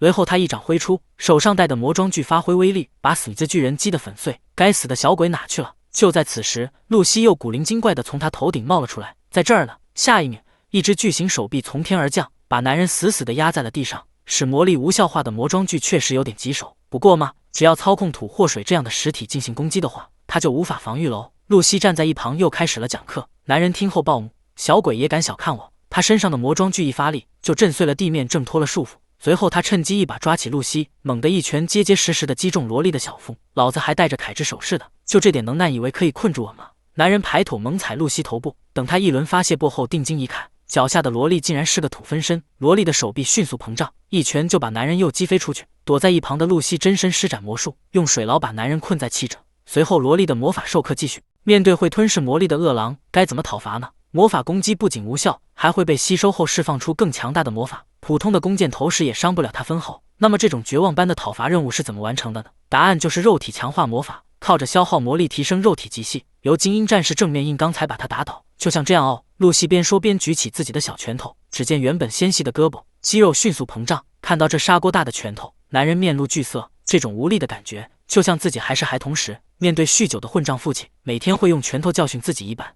且慢！男人大喊一声，他开始求饶，希望用艾丽卡·弗雷亚，也就是缪伊姐姐的行踪来换取自己的自由。露西听后露出猫咪一样的笑容，却可不行哦！面对不讲理的对手，男人震惊了。露西则不顾他的花言巧语，把小拳拳轮的飞起，随后一发入魂。这一拳的威力让整个街区都为之晃动了一下，人们还误以为发生了地震。看着倒地不起、已经失去意识的男人，露西拍拍袖口的尘土，表示既然知道了幕后有人提供了大量的魔装具，那么缪伊姐姐的行踪一定跟此人有关。况且这个幕后黑手对魔术如此的执准，对这个男人施加了什么风口的魔术也不是不可。他用手指轻抚嘴唇，露出了自信的笑容。等挖出幕后真凶，老娘再跟你慢慢聊吧。随后露西终于记起你和缪伊还留在地面，那个男人的话应该用不着担心吧。画面一转，只见你脸上沾满鲜血，正口吐芬芳，貌似陷入了苦战。当一个楚楚可怜的女孩子躲在你身后时，你是否会挺身而出，英雄救美？面对黄昏之暗的围攻，不过是些混混贼子，贝利鲁略施几招就打得众人失去战意，不敢上前。此战如此轻松，这倒让贝利鲁有些意外。接下来只要等露西逮捕里面的头头，此事就了结了。刚这么想的时候，对面男人突然鼓起了掌声，厉害厉害呀！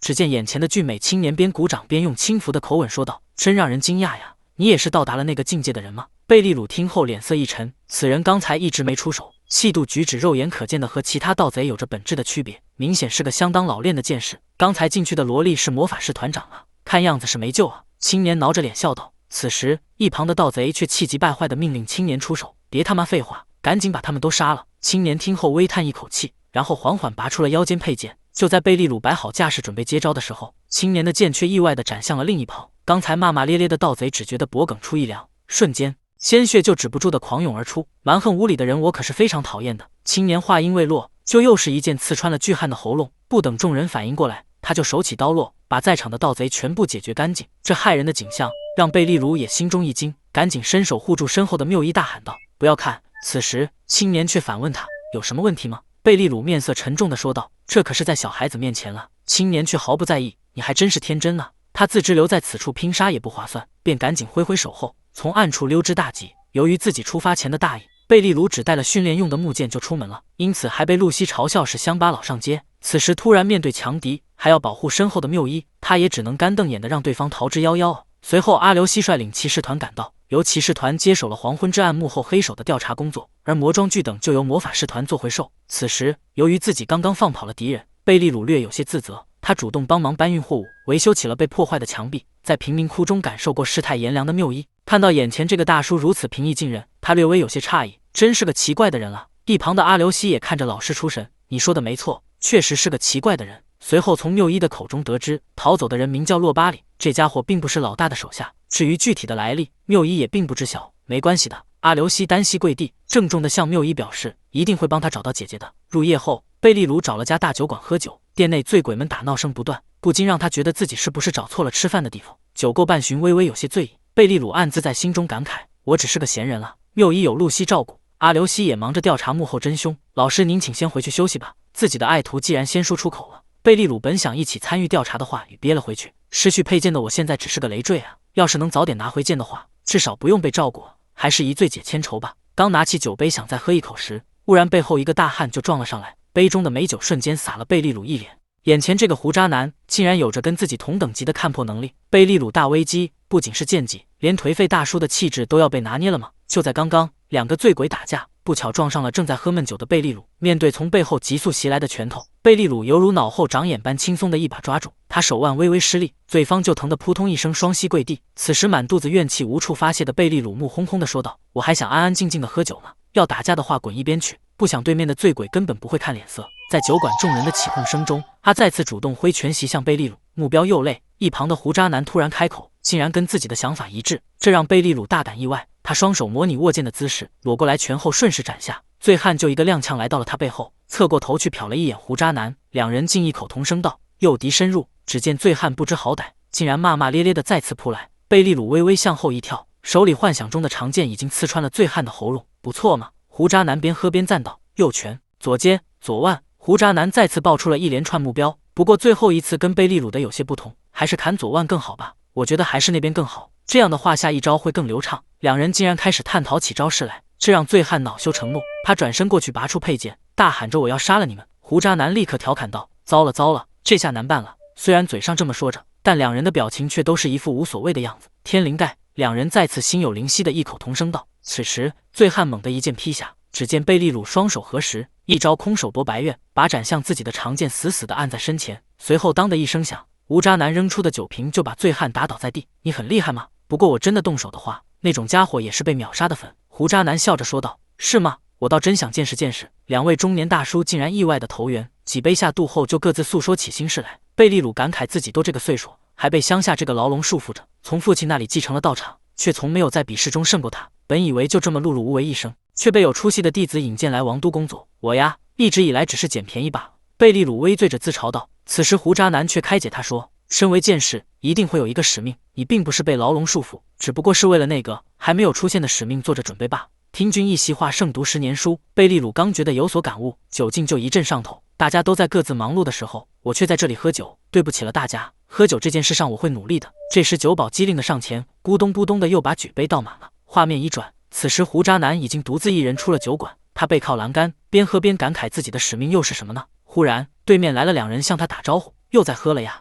修普鲁大叔，来人正是从贝利鲁手中逃走的青年。此时他已经身穿一套教会的服装，背后跟着一位蒙面的修女。胡渣男把手中的酒瓶一口闷后说道，工作以外真的不想见你们啊。还是修女模样的人打了圆场。他对胡渣男表示黄昏之案已经被司教大人正召集各位前去议事。说起来我还碰到了一位有趣的剑士呢，虽说不像是骑士，但说不定比修普鲁大叔你更强哦。青年略带挑衅意味的话语并没有让胡渣男感到愤怒，他仍是一副无所谓的样子。这样的话那真是太棒了。黄昏之案惨遭灭口，副团长亨布里茨大发神威，乡里别见盛世8话最速更新。剧情紧接上话，王都内的某个密室之中，受到司教召集的众人齐聚一堂。蒙面女子率先表示，虽然事前对黄昏之案施下了封口魔法，但落入魔法师团手中的话，被解开也只是时间问题，还是杀了一了百了吧。名为洛巴里的青年笑着附和，众人听后面无表情，并没有人反对。最终胡渣男做出指示，那就按原定计划给黄昏之案上后吧。另一边，骑士团驻地的牢房内，露西等人正在审问小头目。他刚要开口的时候，突然整个人一怔，便陷入了失神状态。又来了！副团长满脸的无奈，甩出一个巴掌，试图把小头目打醒，但并没起什么卵用。露西表示，这家伙身上的封口魔法被下了好几重，解除术士需要回去做一些准备。此时，团长阿留西正在外忙着搜捕逃亡的洛巴里。骑士团内由副团长主持大局，他见露西两人的手提箱甚是沉重，便绅士的上去帮忙，没想到却遭了菲塞尔的白眼。难道是帅哥才会犯的错？面对露西的吐槽，副团长也是摸不着头脑。他使劲回忆，才想起来以前跟菲塞尔比试过剑术，面对他剑魔法的压制力，自己当时根本施展不开手脚。你骗人！菲塞尔听到后猛地回头，双眼直勾勾地紧盯着副团长。原来，虽然比试中菲塞尔的剑魔法以7胜3败的成绩最终胜出，但他本人却是个完美主义者，因此也跟副团长结下了梁子。露西忍不住吐槽，那种只接受完美胜利的性格，到底像谁呢？此时副团长也不禁感慨，菲塞尔阁下并不仅仅是剑魔法强大，他的剑技同样出色，是贝利鲁阁下一脉相传呢。时间1分1秒的流逝，天色很快就暗了下来。此时牢房外的看守突然脖梗处一凉，整个身体便瘫软下去。一个身披斗篷的黑影突然像壁虎一般出现，看到轻松击杀守卫进入牢房的斗篷男，小头目喜形于色。他并没有意识到，知道大佬的秘密是一件多么危险的事情。当斗篷男确认过他没有透露消息后，毫不留情的一剑刺穿其胸口。安心上路吧，你的手下们在等着你呢。察觉到牢房里的异常状况，可露妮第一个赶到现场。斗篷男自然不会听从其劝降的废话，他二话不说，一个冲刺斩劈向可露妮，横剑格挡后，可露妮反而凭着一身蛮力把对手弹飞出去。在这狭窄的牢笼里，对自己有利，做出判断后，可露妮迅速踏步上前，想把对手逼入墙角。没想到斗篷男一个上跳后，仅凭指力就徒手抓住了天花板。他悬在半空挥剑下砍，让可露妮着实吃了一惊。就是这片刻的迟疑，斗篷男突然松手后，一记扫堂腿把可露妮击倒在地。千钧一发之际，副团长及时赶到救场，确认过可露妮没有受伤后，副团长便让他先带着小头目去医疗室。此时被击飞的斗篷男才缓缓爬起身来，衣服上已经满是血迹，明显刚才那一下让他受伤不轻。不敢恋战的他再次施展飞檐走壁的身法，绕过副团长后直奔楼顶而去。躲开围追堵截的众多骑士后，斗篷男竟然来了一次信仰之跃，从楼顶直接跳落到了地面。当他自信回头，感觉已经逃脱追捕之时，赫然发现副团长早就提前一步追到了楼下，那样的高度竟然能无伤落地。他真的是人类吗？一路穷追猛赶之下，不一会儿就来到了市区广场的大斜坡上。斗篷男趁机一脚踢翻货车上的木桶，瞬间3个木桶噼里啪啦的沿着坡道滚落下来，身后就是怀抱婴儿的妇人。眼见副团长避无可避，斗篷男再次自信回头，没想到令他震惊的一幕又上演了。副团长竟然徒手扛着2个木桶走上了台阶，这是人类能办到的吗？斗篷男不敢相信自己的眼睛，他迅速躲入一旁的屋内，并用柜子抵住了大门。副团长这一身怪力真不是盖的，趁着对手翻上2楼的瞬间，他一把从楼梯护栏的间隙中抓住了斗篷男的脚踝，对着窗户的方向使劲一甩，2个人同时从2楼跌落下去。你这个怪物！此时斗篷男露出了真面目，那张丑陋的脸上满是怯色，因为行动之前胡渣男就告诫过他们，就算是避无可避的情况下，骑士团里也有2个人绝不能碰，其中之一就是站在他面前的男人——雷贝利欧骑士团副团长轰剑亨布里茨。雷贝利欧骑士团有2大不可触碰之人，其中之一自然就是王国的天才剑士，年纪轻轻就晋升为团长的阿留西，人送外号神速；另一位则是副团长亨布里茨，一身怪力的他传言舞起剑来犹如雷鸣，江湖人称轰剑。即使在训练中以1敌2，副团长也丝毫不惧，刚猛的剑技有着惊人的压迫力。轻松获胜后，他却没有露出丝毫的喜色。来吧，下一个！他不做休息，只想着立刻进行下一场对练。围观的一众骑士们赞叹副团长实力强大的同时，也纷纷露出惧色。但他们不知道的是，副团长其实心中慌的一逼，因为不仅是团长阿留西，就算是魔法师团的菲塞尔，他都自觉实力上已经被远远甩开了。自己真的能通过训练就变强吗？到达了瓶颈后被越甩越远的感觉，让他对自己的剑道陷入了迷茫之中。此时的训练场内，你刚跟可露妮对练完，这个小徒弟同样是一身蛮力，把你累得直不起腰来。但是细心的你还是敏锐地察觉到了副团长的不安，便主动提议和他来一场对练。比试开始后，副团长就急于进攻，一招雷霆万钧的双手纵劈急速袭来。你看准时机，巧妙的横剑格挡后，围观的骑士们顿时惊呼声连连。下一秒，你持剑顺势向下一个卸力，右脚踏步上前顶住对手膝盖，然后急速俯身突进入腰间，右臂反手一招擒拿，就把失去平衡的副团长夹在了腋下。太可惜了，电光火石间就分出了胜负。围观的骑士们再次抱头发出感叹，一旦面对像你这样无法用力量压制的强者，副团长便会因为急躁而错失良机。你点出他剑中的焦虑后，便提议再来一场如何？虽然刚才你锁住副团长的那一刻就胜负已分，但仔细想想的话，其实还是有后手可以破解的。你的一番话让副团长茅塞顿开，大家都走在同样的道路上，只要自己的内心足够强大，排除杂念，不断精进下，一定会有提升的。画面回到街道上，副团长正跟刺客互相对峙着，对手不仅敢孤身闯入骑士团驻地，还能够击倒可露妮，其身法之灵活，明显不是泛泛之辈。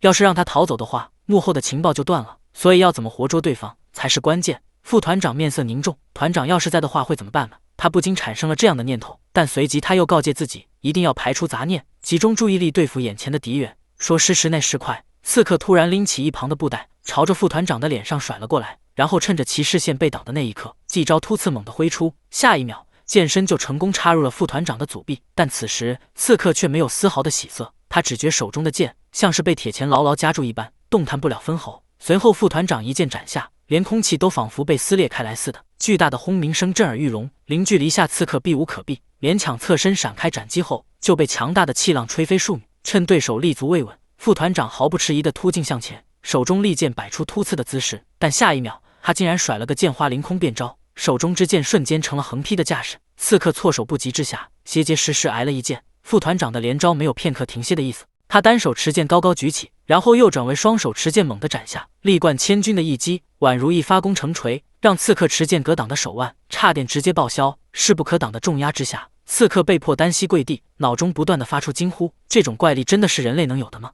身为史上最年轻的雷贝利欧骑士团团长，同时又是你的头号大弟子，号称神速的阿留西真实实力究竟如何呢？就在刚刚，副团长亨布里茨用他那惊人的怪异，成功压制住了丑脸刺客。不得已下，丑脸男只得舍命一搏，他弃剑猛冲，拦腰抱住副团长后，用其诡异的身法突然闪身到背后，一招三角锁死死扣住了副团长脖子。老子还真是不走运啊，竟然碰上了你这样的怪物！丑脸男不仅嘴上开启嘲讽模式，手上也没闲着，在他不断的加力下，没几秒钟，副团长的脸上就青筋暴起，变得呼吸困难起来。手中剑掉落的同时，副团长突然开口说道：“有一点我必须要纠正。”他话音刚落，就把背向前一弓，同时举起右肘猛击丑脸男的腰子，随后发力扯开对方锁紧的手臂，用一招过肩摔把丑脸男放倒在地。你最大的幸运就是遇到了我，不然的话，那些实力恐怖如斯的剑士就要找上门来了。伴随着一声轻响，副团长毫不留情地折断了丑脸男的臂膀，整条右臂瞬间就瘫软下去。你连肋骨都断了，放弃抵抗吧。副团长劝降的话刚说出口，就感觉大腿上一阵剧痛，低头看去，原来是一截断木插在了上部。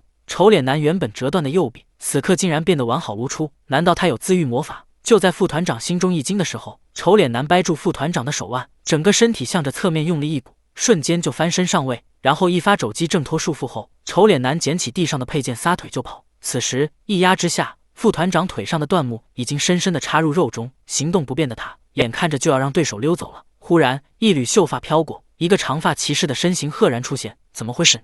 丑脸男心中一凛，随后浑身忍不住的颤抖起来。出现在他面前的正是雷贝利欧骑士团团长，号称神速的阿留西。自己也太背了，竟然接连碰上骑士团中最强的两人。丑脸男心里已经骂街了100遍，他毫无战意，只想赶紧逃命。但阿留西哪会放过他？仅是一个照面，丑脸男就身中数箭，浑身冒血。怎么回事？他根本看不清阿留西的动作，但凭着自愈魔法的强横，他身上的伤口一瞬间就止住了出血，并开始急速的恢复。与此同时，丑脸男挥剑反击，但在阿留西眼中，他的动作仿佛定格了一般。这一刻，连空气都像是凝固了起来。阿留西一个瞬步上前，身影就消失在夜色之中。下影，他光速般的斩击破空而出，丑脸男动都没动一下，就被随之而来的强大气浪掀飞了出去。这速度实在是让人骇然。不等敌人做出反抗的动作，阿留西反手一剑，径直插入丑脸男的肩膀后，将他死死地钉在了地面上。放弃无谓的抵抗吧，你已经被捕了。听到阿留西的胜利宣言，再看到从四面八方围上来的骑士团成员，丑脸男自知已经没有退路，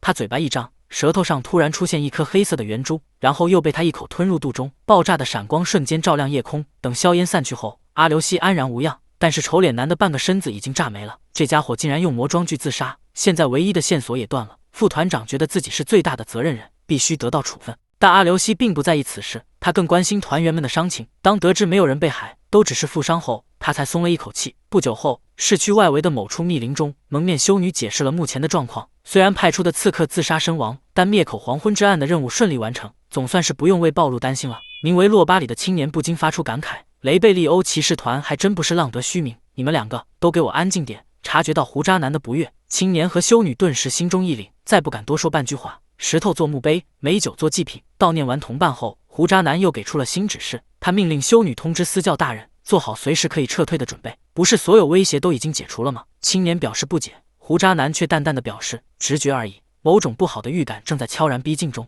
女孩从懂事起就跟姐姐在贫民窟里相依为命，最近姐姐自称找到了工作，虽然每天早出晚归，但总算解决了温饱问题。吃着姐姐带回来的面包，女孩只想着要快点长大来帮助姐姐。某一天，姐姐意外的没有回来，只有贫民窟的盗贼团告诉她，你的姐姐已经死了，你们骗人。女孩紧紧握住姐姐的挂坠，不愿意相信。下一秒，情绪激动的女孩全身绽放出耀眼的光芒，澎湃的魔力从其体内喷涌而出，强大的魔力肉眼可见的缠绕女孩全身。此时，女孩身后突然传来姐姐的声音，她随即兴奋地告诉姐姐，自己貌似有魔法的天赋，以后可以吃穿不愁了。没想到姐姐并不欣喜，只是抚摸着女孩的面庞，轻声说道：“已经太迟了。”猛地睁开眼睛，从睡梦中惊醒过来，六一喘着粗气，冷汗直冒。原来刚才只是一个梦吗？另一边，马车载着你和阿留西停在了露西郊外，看着这栋3层楼高的豪宅，你惊讶的合不拢嘴巴。阿留西不得不提醒你注意一下形象。进门后的大厅自然也是富丽堂皇，为什么这次见面不安排在魔法师团驻地了呢？在你疑惑的时候，你们已经在佣人的带领下来到了会客厅内。只见露西跟另一位牧师模样的中年人正等在那里。介绍陌生人身份之前，露西希望你能先详细的讲一讲遇到洛巴里时的情况。你回忆片刻后表示，那家伙使用的应该是突刺剑术，虽然当时他用的是长剑，而且是侧身出招，但看得出来还是突刺剑的一种变招而已。至于外貌嘛，好像前发有遮住眼睛，后面绑着小辫的样子，果然跟轰剑说的一样嘛。露西其实早已得出结论，把缪伊姐姐带走的家伙，把魔装具流入黑市的家伙，都是同一个人，他就是首都斯芬教会的大司教萨鲁雷欧尼。斯芬教是信仰为一神斯芬的宗教，而且是邻国的国教，在雷贝利欧王国也有大量的信徒。此时，坐在一旁的中年人开始自我介绍起来，原来他是本地斯芬教的司祭。司教虽然是他的上司，但他并不是其友。司祭表示，司教平时就有诸多令人不解的行为，比如会把身份不明的尸体并进教会，并要求独自处理了，巨额资金来路不明啊等等。就连黄昏之案所用的那些魔装具，也都是教会被盗的圣遗物。从目前掌握的信息判断，黄昏之案和私教是有尸体交易的。那缪伊的姐姐岂不是？想到这儿，你更是自责起来。明明早就掌握了那么多信息，为什么就没有人出手阻止呢？见你面色阴沉，露西赶紧解释道：“虽然私教10有8九就是真凶无疑，但是目前还没掌握决定性的证据。考虑到对方的身份地位，贸然出手甚至会导致两国外交上的问题，所以目前来说，只能先封锁国境线，防止其逃亡国外后，再慢慢寻找证据或者证人了。”这一段谈话正巧被路过门外的缪伊偷听了去。既然问题已经上升到国家层面，临走前，露西表示之后的事情就全都交给他处理吧。这份无力感让你咬牙切齿。明明已经向缪伊保证过要带回他的姐姐，难道自己真的已经无能为力了吗？入夜后，王都斯芬教会外，一个瘦小的身影闪现，正是躲在暗处的缪伊。他身手敏捷，挑选防守薄弱的方位后，嗖的一下就翻过了高他一头的围墙，跳入了院内。下一秒，一个意外的身影赫然出现在他面前。原来你们英雄所见略同，竟然挑选了同一处潜入地点。惊讶之下，为了避免打草惊蛇，你们赶紧伸手，互相捂住了对方的嘴巴。面对传说中的乡里别剑圣，即使强如教会骑士团，也要打起12分的精神围攻之。意外的在教会内碰到缪伊，你立马明白过来，这小家伙是偷听了之前的谈话。缪伊不敢直视你的眼睛，把目光瞥向一边，反问道：“大叔，你来干什么？不会是来祈祷的吧？”你好言相劝，但小姑娘根本听不进去。你们这群大人明明知道了真凶，却这也不能做，那也不能做的，你们谁都靠不住。缪伊后悔自己的魔法天赋觉醒的太晚，要是早一点的话，姐姐也不至于此。大叔，我想见我姐姐啊！小姑娘的哭诉让你动容，虽然前方就是龙潭虎穴，但你还是决定陪她走一遭。锁定目标为教堂大殿背后的偏殿，你们商议了对策，就由身形娇小的缪伊潜入查看，你则负责在外接应。此时缪伊的盗贼技能发挥作用，成功潜入并绕开几位修女后，他就来到了一处漆黑的储藏室内。靠着魔力形成的微光，缪伊刚想仔细搜查一番，忽然门外一阵脚步声传来，来人正是那位蒙面的修女骑士。躲在暗处的缪伊此时更加确定这里有问题，一个普通的储藏间怎么可能有骑士巡逻呢？就在此时，修女忽然停住了脚步，她猛地回头看向缪伊躲藏的地方，直觉告诉她有问题，但提灯照去却什么也没有。警觉的修女并没有放弃，还是伸手握住了佩剑，准备上前查看一番。千钧一发之际，屋外突然传来你的喊声，原来是你担心缪伊出事，想主动把刚才进去的骑士引出来，逃过一劫。缪伊暗自松了一口气。趁此机会，他也成功发现了一处密道。另一边，教堂大殿内出来迎接的修女把你误认为是斯芬教的信徒。她自我介绍一番后，见你这一身剑士打扮，便开口劝诱你加入教会骑士团。看着修女狂热的眼神，你冷汗直冒，只得借口表示只是来做祈祷的。随后，修女就自说自话的介绍起斯芬教来。他们信仰的斯芬神原本也是人类的剑士，教会骑士团的佩剑就仿制于斯芬神的爱剑，被授予此剑乃是莫大的荣耀。还是人类之身时，斯芬神就为民众疾苦而战，他救死扶伤，最终引发了复活死者的奇迹。修女说着说着，就陷入了自我陶醉的状态。误睹此景，你只觉得病娇真是可怕。就在这时，又有2位骑士进入了大殿，这不是逮捕了黄昏之案的剑士大人吗？到此有何归蛋呢？你回头看去，说话之人正是洛巴里。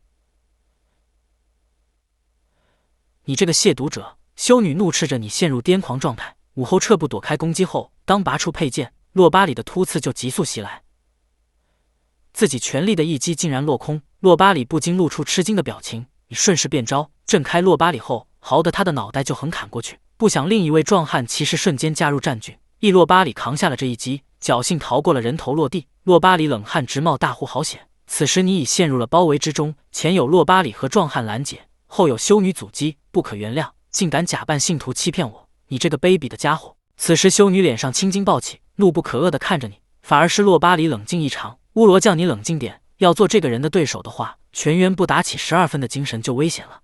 3包1还被反杀1人，到底会不会玩游戏啊？听到外面的动静，吴渣男看着眼前的头盔微开你等气。这一刻，他明白心中的善念都是多余的，为了自己的目标，他宁愿化身修罗。另一边，缪伊沿着地下的暗道一路向前，他缓缓推开最深处的木门，映入眼帘的是4口巨大的棺木。这就是大司教的秘密，死者苏生的奇迹吗？虽说确实存在治愈和肉体强化的魔法，但露西之前也明确表示过，死者苏生在魔法层面是不可能办到。传说中只有斯芬神曾引发过的这种神迹，大司教竟然妄想重现，那些希望与死者重逢的家伙也因此追随走。这些遗体就是为了研究用的吧？难道说姐姐就在里边？缪伊下定决心后，刚要伸手，背后就传来男子冰冷的声音：“不要泡，小鬼，你来这里干什么？”缪伊也是好演技，立刻用害怕颤抖的声音说道：“真的对不起，我只是跟一起玩的朋友走散了，就在这时，面具男子背后，大司教也缓步走进了暗室。他还真信了缪伊的谎话。修普鲁，赶紧把这个小鬼带上去！大司教不耐烦地说道。这恐怕不行。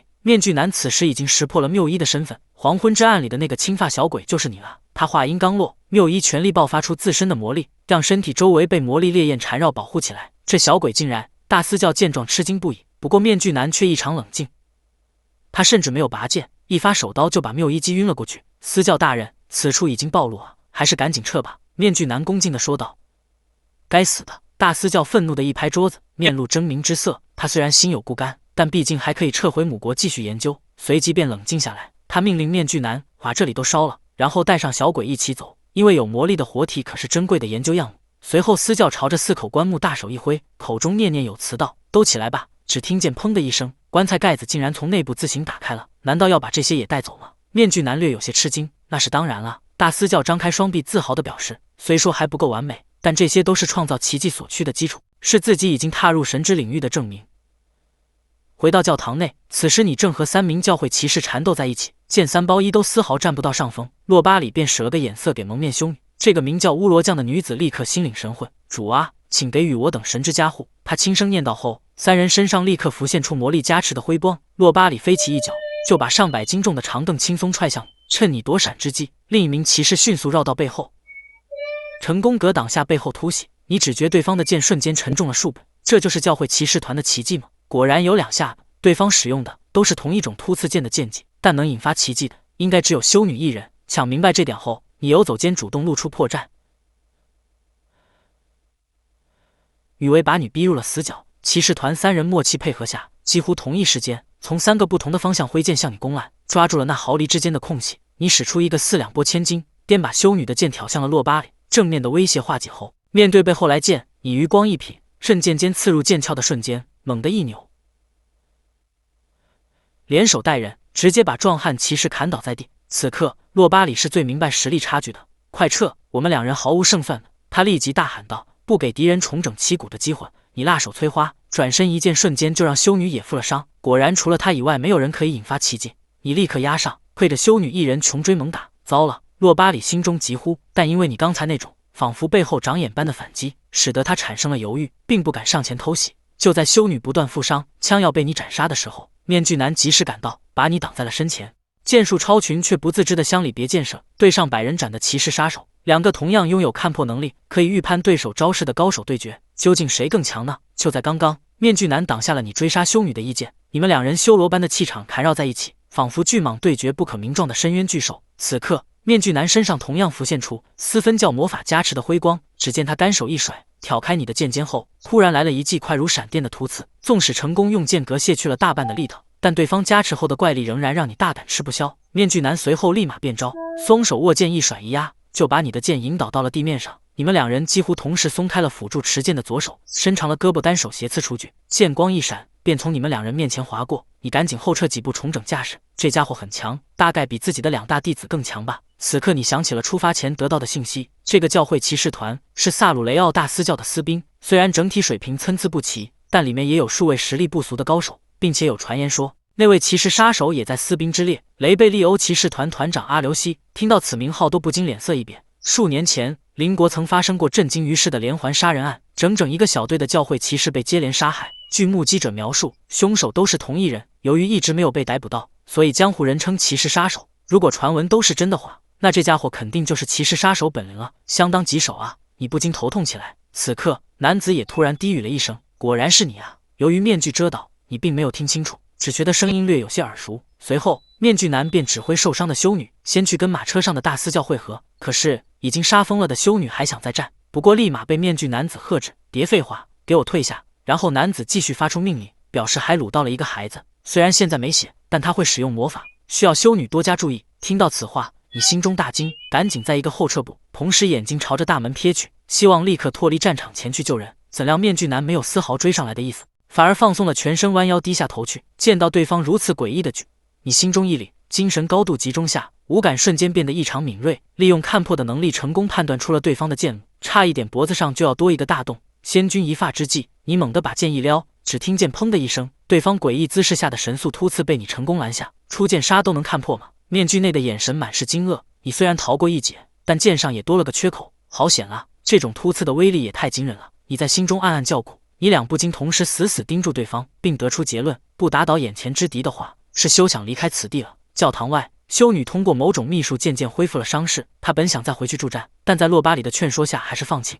这个外表轻浮的男子对实力有着更清楚的认知。那个男人根本不是我们能对付的。他笑盈盈地说道。回到教堂内，你一个踏步上前，虎视无华但却精准无比的一刀斩下，却被面具男一个后仰堪堪躲闪过去。你立刻转攻为守，顺势改变姿势，反手持剑往上一挥，再次成功挡下了对方的神速突刺。见到眼前男子的诡异姿势，你不敢冒险继续进攻，只能再次后跳拉开距离。下一秒，面具男子便再次放松全身，只见他剑尖垂地，握剑的双手却隐藏在服饰下面，无法看清。这家伙的身体怎么回事？在那种失去平衡的姿势下，竟然还能出招反击，这种诡异剑路不好预判。你在脑中苦苦思索着对敌之策，特别是那招反手的神速突刺，速度和时机都几乎完美，想要再躲开的话，自己也只有5成把握而已。脑中高速运转，瞬间分析完情况后，你忽然摆出了对手擅长的突刺架势，并用左手抵住了剑柄，一副要主动进攻的模样。看到这一幕，面具男也在脑中预判着你的动作。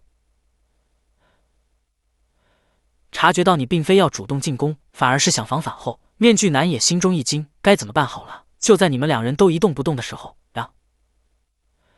忽然有数人破窗而入，难道是对方的增援？你定睛看去，只见里面既有长发女子，又有膀大腰圆的胖子，看穿着明显都是平民模样。该死的老头！面具男不屑地冷哼一声后，那些平民突然朝着你猛冲过来，里面有一个身影甚为眼熟，是缪伊吗？你刚喊出口就发觉不对，那张面无血色的脸庞虽然很相似，但明显不是同一个人。生死一线间的战场上，容不得丝毫的圣母心，即使被那楚楚可怜的大眼睛注视着，你也要毫不犹豫地挥刀斩下。就在刚刚，突然破窗而入的平民打断了你跟面具男间的死斗。冰冷的地板上躺着刚被你斩杀的尸体，眼前却是丧尸般冲向你的平民。看到那张跟缪伊极其相似的面庞，你立马意识到，这就是小女孩口中的那个总喜欢笑、一直温柔无比的关心着她的好姐姐。别过来，这里很危险！你情急之下伸手想要护住女孩，不想面无表情的她，突然一个擒拿就死死锁住了你的右臂。你只觉身体一晃，小小的身躯竟然有如此怪力，被甩飞出去的你没时间感慨，只觉得背后一阵发凉。这个胖子竟然徒手就把实木的长凳砸得粉碎，这就是私分教的奇迹吗？你心中满是疑惑。刚才女孩身上的触感是异常的冰冷，这些人恐怕早就已经死了。露西曾说过，可以操纵尸体的死灵术，是那些谎称自己创造了死者苏生奇迹的骗子们的惯用伎俩。明明缪伊是那么想要再见到姐姐，如今站在自己面前的却已经是一具冷冰冰的尸体。总是冷静应对的你，也不免心中暴怒。此时面具男趁机从窗口溜了出去。给我站住！你大喝一声，被愤怒冲昏头脑，这瞬间的分神可要了老命了。刚才的胖子从背后一把抓住你的脑袋，以板身一记肘击将其逼退后，行云流水般的剑技瞬间就斩断了面前两人的大腿肌腱。不过这两人仅仅是愣了一下，就再次朝你扑来。抱歉了，你轻叹一声后，手起刀落，一刀上挑切开了女人的腹骨。纵使被切开了喉咙，这些平民仍然发疯似的扑来，本不想过多破坏遗体的，也只能火力全开，顿时鲜血刺溅，血肉横飞。可这些人即使被斩断手臂、捅穿脖子，甚至切开脑袋都不会停止行动，必直到你刺穿了长发男子心脏后，他才眼神呆滞的瘫软下去。此时你手上的剑因为连番的劈砍已经满是缺口，发现弱点是心脏后，你不禁产生了一丝的犹豫，难道他们都是得了某种怪病吗？但理智告诉你不能这么想，战场上容不得丝毫的圣母心。你集中精神化身为修罗，把其余3人的心脏一一捅穿。最后面对缪伊的姐姐，在那对楚楚可怜的大眼睛的注视下，你没有犹豫，只是尽可能的减小伤口，一剑斩开了她的心脏。倒在你怀中的少女，鲜血早已染红了衣襟，那张脸跟缪伊是那么的相似，你不忍心再看，选择闭上双眼，把她缓缓放倒在地上。这个出生贫民窟的悲惨女孩，这个临死前仍然想着自己妹妹的好姐姐，此刻终于能安息了。你脱下外套盖在她的遗体上后，便转身跑出了教堂。人到中年才找到需要肩负的责任，虽然巅峰已过，多跑几步就累得气喘吁吁，但你却拥有了一群能替你分忧的好徒弟。给缪伊姐姐盖上外套后，你怀着沉重的心情追出了大教堂。没跑几步，便听到仓库那边有人大喊着：“着火啦，快救果了呀！”这是要消灭证据并拖延时间。你想明白后，不禁眉头紧皱起来，心里那是更着急了。赶紧跑到马厩一看，果然所有马匹早就不见了踪影，只留下了马车疾驶而过的痕迹。追踪着地面上的车轮印记，你后悔万分。那个时候为什么要让缪伊独自进去呢？明明向他保证了，有什么事的话，一定会保护他的。你拼尽全力向前跑去，但凭人的脚力又怎么能追上奔驰着的马车呢？此时你脑中不禁想起那天喝酒时胡渣男说过的话：身为剑士，一定会有必须完成的使命。你不是被束缚而荒废了人生，只是为那个不知哪天会到来的使命而准备着、蛰伏着罢了。如果说真的有使命在的话，那一定就是现在了。年轻时候的你，曾独自一人斩杀了一整群的凶暴魔兽，这惊人的一幕让老爹都骇然，当场表示你很强，早就超越全盛时期的他。但那个时候的你，虽然实力超群，却眼神空洞，并没有找到自己的人生目标。如今人到中年，终于有了必须完成的使命，自己却早已过了巅峰，体力大不如前，跑着跑着就觉得双腿像灌了铅一样沉重。你突然一个踉跄摔倒在地，长时间的全力奔跑，让你近乎于虚脱，即便大头喘得粗气，一下子仍然回不过劲来。你在干什么呀？不要停！又想把事情搞砸吗？什么都保护不了，你这个没用的东西！自责的声音不断在脑中回响。你努力站起身来，跌跌撞撞地向前跑去，不能停，要去完成约定的使命。此刻你的心里只有这一个念头。突然一阵急促的马蹄声由远而近，下一秒，骑着骏马的两位弟子便天降神兵般出现在眼前。师傅，这边见菲塞尔向你伸出手来，你毫不犹豫地一把抓住后跃到了马背上。你们怎么会在这？你看着两人满脸的疑惑，原来你的大徒弟阿留西早就发觉你样子有点古怪，他预判到你会潜入私分教调查，由于不能官方出面，所以他主动联系了魔法师团，两边各派一人暗中前来助阵。当时可露妮还有些不幸，身为师傅的你，在他心中一向是个极其稳健的家伙，你竟然会潜入教会乱来，这让他简直不敢相信。不过阿留西却肯定地表示，只要是为了他人而战的话，那个人总是这样的。原来如此啊！你不禁低下头，不好意思起来。露西团长还让我转告你说，干得不错呢。听到菲塞尔的夸奖，你更不好意思了，只能惭愧地表示这是自己的荣幸。骑上马后，你终于缓过劲来。此时可露妮甩给了你一个包得严严实实的长匣，你掀开布袋，露出了兽爪模样的剑柄来。此物正是寺内那拜托巴鲁迪尔打造的那柄由被命名的特殊魔物毕格施救的爪子所制成的神兵，名曰旧爪灰羊剑。在教育工作者面前掳走他看中的学生是种怎么样的体验？百人斩的骑士猎杀者表示，这种愚蠢的行为就像是从龙穴里偷走了龙蛋一样，会被追杀到天涯海角的。由于旧爪灰羊剑刚刚出炉，并没有经过仔细调整，出发前巴鲁迪尔曾提醒可露妮一定要嘱咐你小心使用。手捧这把神兵，即使裹着一层厚布，可露妮仍能察觉到其中蕴含的惊人力量，真是把厉害的剑呢。他和巴鲁迪尔不禁畅想起来，师傅要是用上的话，能提升到何种境界呢？而当你真正握住剑柄的那一刻，所散发出的凌厉气场，不禁让菲塞尔和可露妮汗毛倒竖，心中一惊。谢拉，你并没有多说什么，只是面色凝重的继续驾马追赶着掳走缪伊的大司教一起。另一边，原本应该疾驰着的马车，却在半路上慢悠悠的前行。洛巴里手握缰绳，正唉声叹气着，此番变故不得不提前撤离，让他不禁怀念起王都的美食来。车厢内，大司教和修女一言不发，缪伊则仍然昏迷不醒。原来他们是在等着跟胡渣男修普鲁会合。这人仅凭脚力就抄近路赶上了马车，他飞身一跃纵上车厢，把驾车的洛巴里吓了一跳，赶紧加速走。胡渣男的口气中略带怒意，让轻浮如洛巴里也不敢怠慢，立即照办。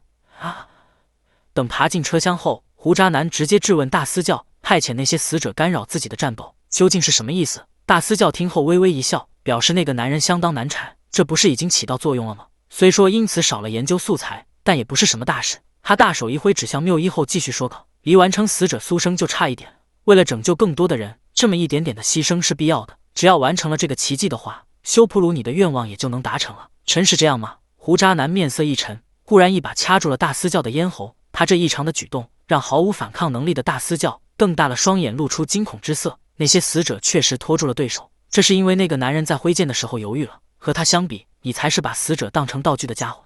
胡渣男面露杀意的五指微微一用力，就让你也做一次尸体看看吧，请一定要活过来，然后把你的感想告诉我呀。见胡渣男真动了杀心，修女赶紧出言制止，表示如果杀了大司教的话，苏生奇迹的研究就将前功尽弃，私分神和拉菲大人的复活也将成为泡。为了自己的目标，胡渣男犹豫片刻后，最终还是松了手。在大司教不住的咳嗽声中，他淡淡的表示，那名剑士在斩杀的时候已经察觉到了尸体的问题了。摸着脖子，心有余悸的大司教瞥了一眼胡渣男后，并不敢有任何的怒物。他表示这点不用担心，魔法师团从那些被切碎的残肢上是调查不出什么的，只要这样逃出王都后直接焚本国的话，对方就没有任何追踪手段能找到他。虽然大司教自信满满，但胡渣男此刻看向窗外后十分确信地说道，你错了，那名剑士的话一定会追上来的，就算顺利逃入母国，那家伙也会神挡杀神，佛挡杀佛的把这孩子救回去。我们这次就像是偷了龙蛋的蠢货一样，这不可能！司教大吼着表示，他敢这么做的话，将成为两国间的问题了，跟这些毫无关系。那家伙的话一定会的，还是暂时避避风头，躲一段时间比较稳妥。见胡渣男如此确信，大司教仍是不明白为什么。胡渣男并没有回答他这个问题，而是想起了两人那次的偶遇，这就是那家伙所等待的职责吧。他刚这么想时，一个身影从天而降，哼的一声跳上车底的，正是你的弟子之一魔法剑菲塞尔。师傅有难徒弟相帮，前半辈子玩养成系，王国最强骑士团团长，最高等级的冒险者都是你的高徒，如今终于不用单干了。就在刚刚，你们驾马急追，总算赶上了逃遁的马车。菲塞尔运用自己的魔法剑，毫无征兆地率先跃上车顶，让车内的众人大吃一惊。只见犀利无比的罡风缠绕在那手中的长剑上，轻轻一挥，锋刃便瞬间斩断了马匹与马车间的连接。受到惊吓的马匹嘶吼一声后向前狂奔而去。洛巴里看着手中被斩断的缰绳，面露愕然之色。下一秒，菲塞尔双手握剑，顺势就要朝着洛巴里斩去。蒙面修女竟然从车内一跃而出，她附魔后的怪力把车顶撞出了一个大洞，然后就这么仅凭肉身就握住了菲塞尔的剑。葛克洛巴里也反应过来，他面色一沉，抽出利刃就朝着菲塞尔猛地刺去。先君一发之际，可露妮也驾马及时赶到，双手巨剑横劈迎敌。这惊人的气势让洛巴里只得转攻为守，可露妮的动作没有丝毫迟疑，顺势从马上跳了下去，被巨剑顶住无法逃脱。洛巴里也被这股力量从马车上掀了下去，身后就是陡峭的斜坡。洛巴里虽然口中哇的一声叫了起来，但脸上的表情却是一副从容不迫的样子。不过他这一喊让同伴的修女略微分了神，你的对手在这里。菲塞尔趁机用剑柄顶住对手后，把剑身上的风系魔力瞬间爆发出来，在这股反作用力下，两人一眨眼就飞离了马车。修女此刻惊怒交加，但却被菲塞尔死死制住，无法脱身。一呼一吸间，手下们就都被带离了马车。胡渣男套上头盔后暗自叫苦，这种情况下已经没办法利用修女的奇迹附魔来打配合了呀。马匹都哪去了？到底发生了什么事？在他身后还未搞清楚状况的大司教正骂骂咧咧着，看样子自己的本命对手也该来了。胡渣男刚这么想时，你便缓步从其背后走出来。见你这副凶神恶煞般的模样，胡渣男不敢托大，老爷子，从现在开始你就自己跑吧，我可没有保护你的余力了。另一边，在大斜坡上下坠中的洛巴利用身法调整好姿势后，忽然伸出左手抓出了一旁的小树，利用惯性一个加速转弯就朝着可露妮猛冲过来。不过开阔地带自然是一寸长一寸强，可露妮对着洛巴里的脑袋就又是一记横劈。洛巴里见状急忙收复哈腰，把头尽可能的低下去，划破头顶部，剑尖击在地面上，巨大的力量直接撞出一个深坑。哇塞，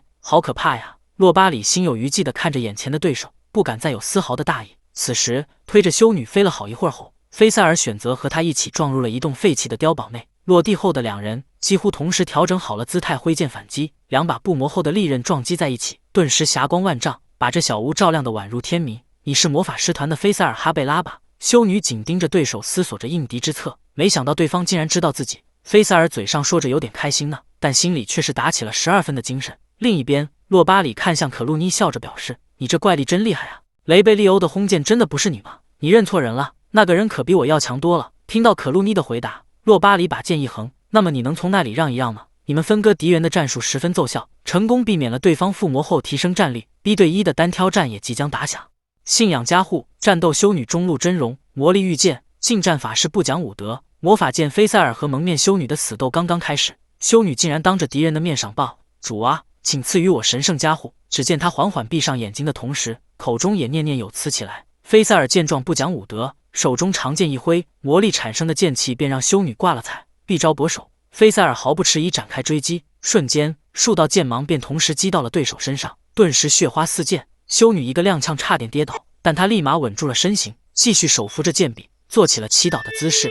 下一秒，她身上的伤口便迅速愈合。但这并不是菲塞尔吃惊的地方，眼前这个人散发出的魔力量竟然异常的庞大，足足有自己的数倍之多。菲塞尔甚至觉得此等魔力量已经比肩团长露西了，你这贼子必遭天谴，竟敢趁我祈祷的时候发动斩击。修女大义凛然的话让菲塞尔不禁吐槽起来，在敌人面前祈祷的家伙才是怪胎吧。修女却表示，决斗前互相进行神圣的祈祷才是常识，你以为我瞎吗？趁祈祷的时候使用魔法，破绽百出。面对菲塞尔的大声喝责，修女反咬一口表示，你才是厚颜无耻之徒，我这可是神的奇迹，才不是什么魔法，那是神给予的祝福。两人各执一词，表面看起来是在互赌，实际上都在默默等待时机。下一秒二人几乎同时出手。只见菲塞尔瞬间挥出数道魔法剑气，修女则没有任何躲闪的意思，直接肉身硬扛攻击。可悲的人啊！狂暴的修女不顾伤透，挥出一记快如闪电的突刺，既是法式也是剑士。菲塞尔紧盯目标，单手持剑格挡后，立马变换手势，改用双手发力横劈。虽然再次让修女挂彩，但并没有阻止对方的攻势。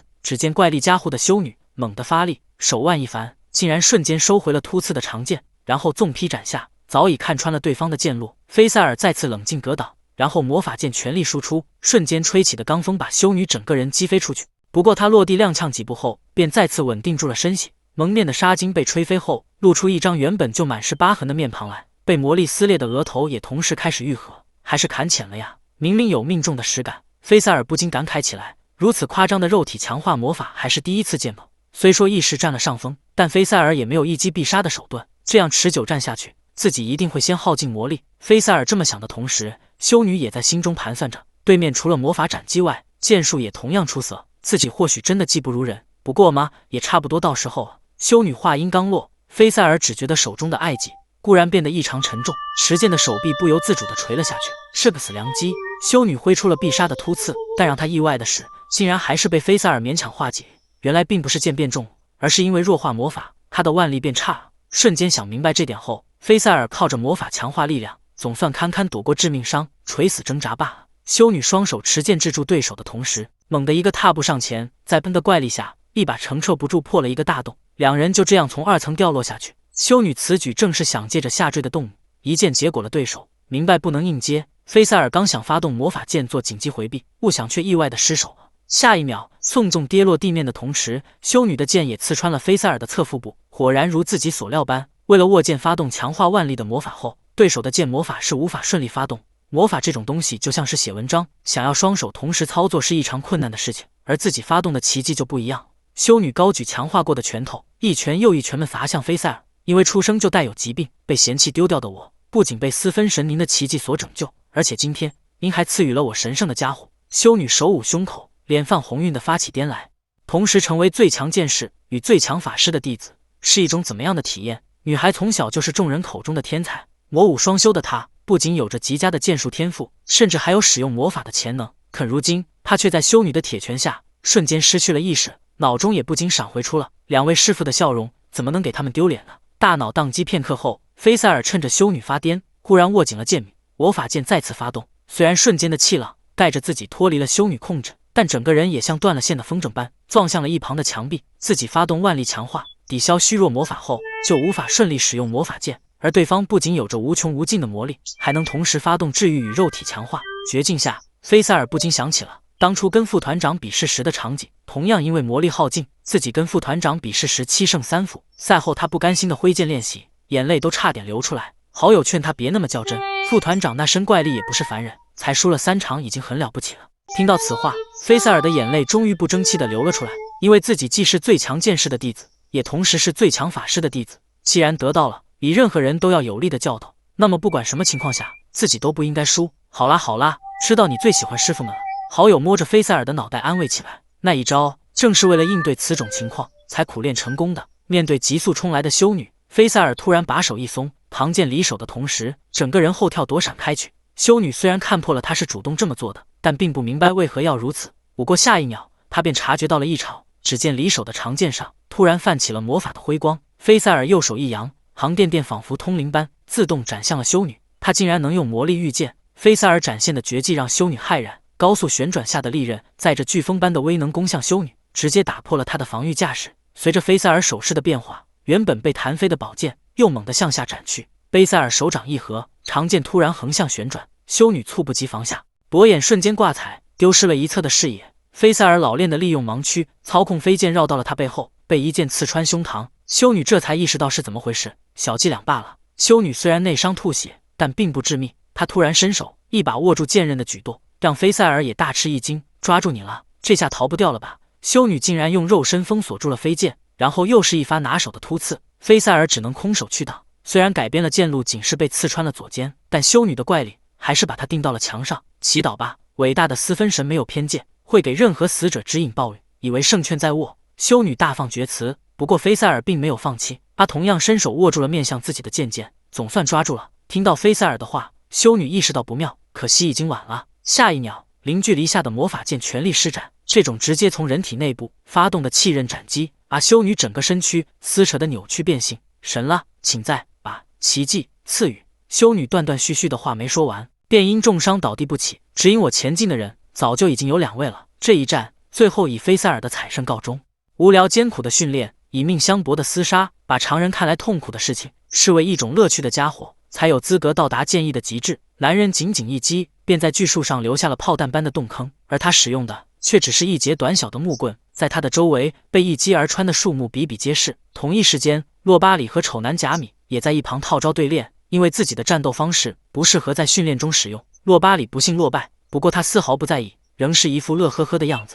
此时，胡渣男修普鲁用木棍捅穿巨树的训练，让两人啧啧称奇起来，因为他们深知这家伙平时就不屑于使用神之奇迹的 buff， 仅靠身体的基础能力就能造成如此杀伤，简直就是我等学习的楷模呢。丑男贾米一脸崇拜地说道。听到此话，洛巴里却哈哈大笑起来。你说他是学习的榜样，怎么可能吗？他与我们之间有着本质的不同，是那一侧的剑士。洛巴里表示，这个世界上的剑士分为2类，一种便是像自己一样为了生存而握起剑的人，大部分剑士都是这一类，但偶尔也会有另一种人，对剑痴迷到了废寝忘食的地步。对他们来说，握剑并不是为了生存，而是他们存活于世的意义，就像被剑魅惑住了一样。无聊痛苦的训练，以命相搏的厮杀，在他们眼中不是什么苦差事，反而是一种乐趣。这就是跟自己有着天壤之别，那一侧的家伙永远无法满足的孩童般怪物一样强大的剑士。所以你也是那一侧的家伙吗？洛巴里看着对上自己的可露咪，心中不禁产生疑问。按骑士决斗的礼节，两人首先互报了姓名。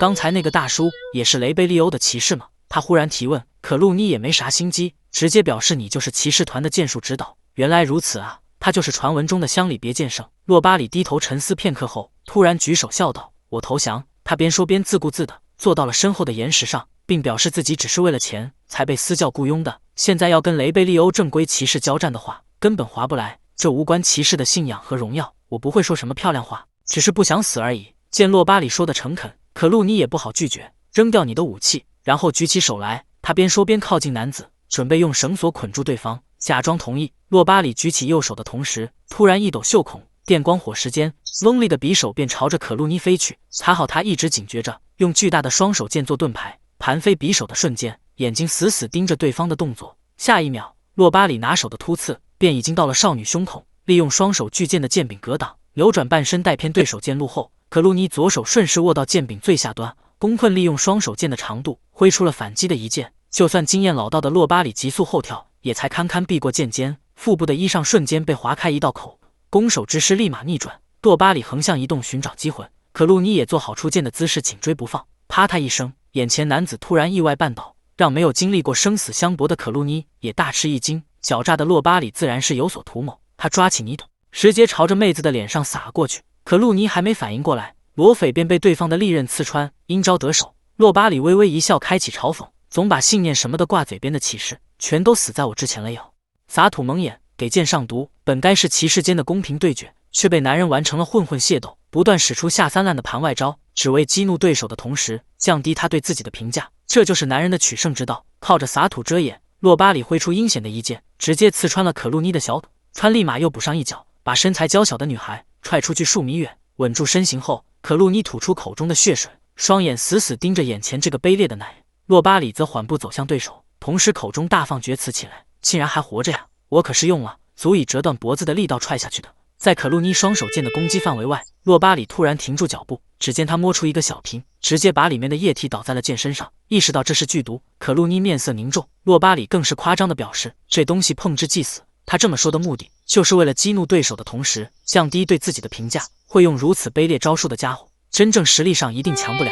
一旦在脑中形成这样的潜意识，判断上就会麻痹大意，而决定胜负往往就在这一瞬间，刚好控制在范围外啊，很强呢。可露妮小声的喃喃自语着，脸上不禁露出了兴奋的表情。洛巴里见状大为意外：你刚才说什么了吗？他随口一问，坦到让可露妮不好意思起来，以为对方听到了自己的心里话。少女的脸刷一下子就红透，一瞬间，洛巴里竟然从她身上看到了那一侧剑士的影子。怎么可能吗？小丫头骗子哎！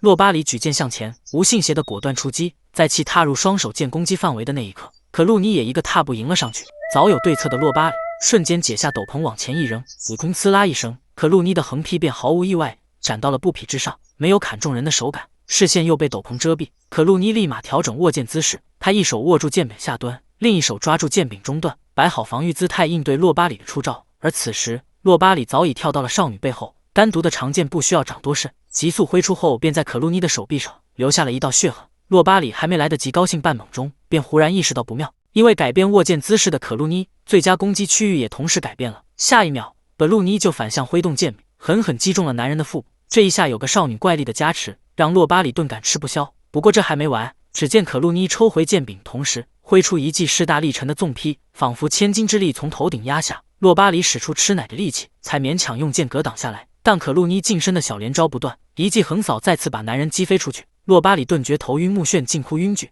强撑意识，用力一蹬头，才让自己脱离了双手剑的攻击范围，有了喘息的机会。我明明说过剑上有毒的呀！洛巴里简直不敢相信，眼前的少女竟然无视他的提醒，舍身作饵，冒着中毒的风险，主动引诱自己进入近身战。而近身战正是可露妮的老本行，是她最擅长的地方。双手间的行架可以通过改变握剑部位，调整不同的攻击距离。双手握在下端可以远距离牵制，地中一下则擅长近距离格斗。如果遇到不喜欢近身战，又对距离把控十分精准的对手，还可以单手握剑，甩出让人意想不到的攻击距离。躲过了可露妮最远攻击距离的一击后，洛巴里微微一笑，觉得已经看穿了对手。因为以这种大开大合的姿势出招，想要紧跟后手可没那么容易。趁着短暂的空档，他立刻发动突刺。但让他意外的是，眼前的可露妮突然凌空跃起，把身体扭得陀螺一样，正是副团长那招成名绝技回旋斩。侧过去的身体不仅避开了突刺，还利用离心力加快了斩击速度。可露妮这一招瞬间切下了洛巴里的一条胳膊。生死一线间的时刻，洛巴里的眼里满是惊愕，而可露妮却完全相反，眼中尽是惊喜与兴奋。那种神情，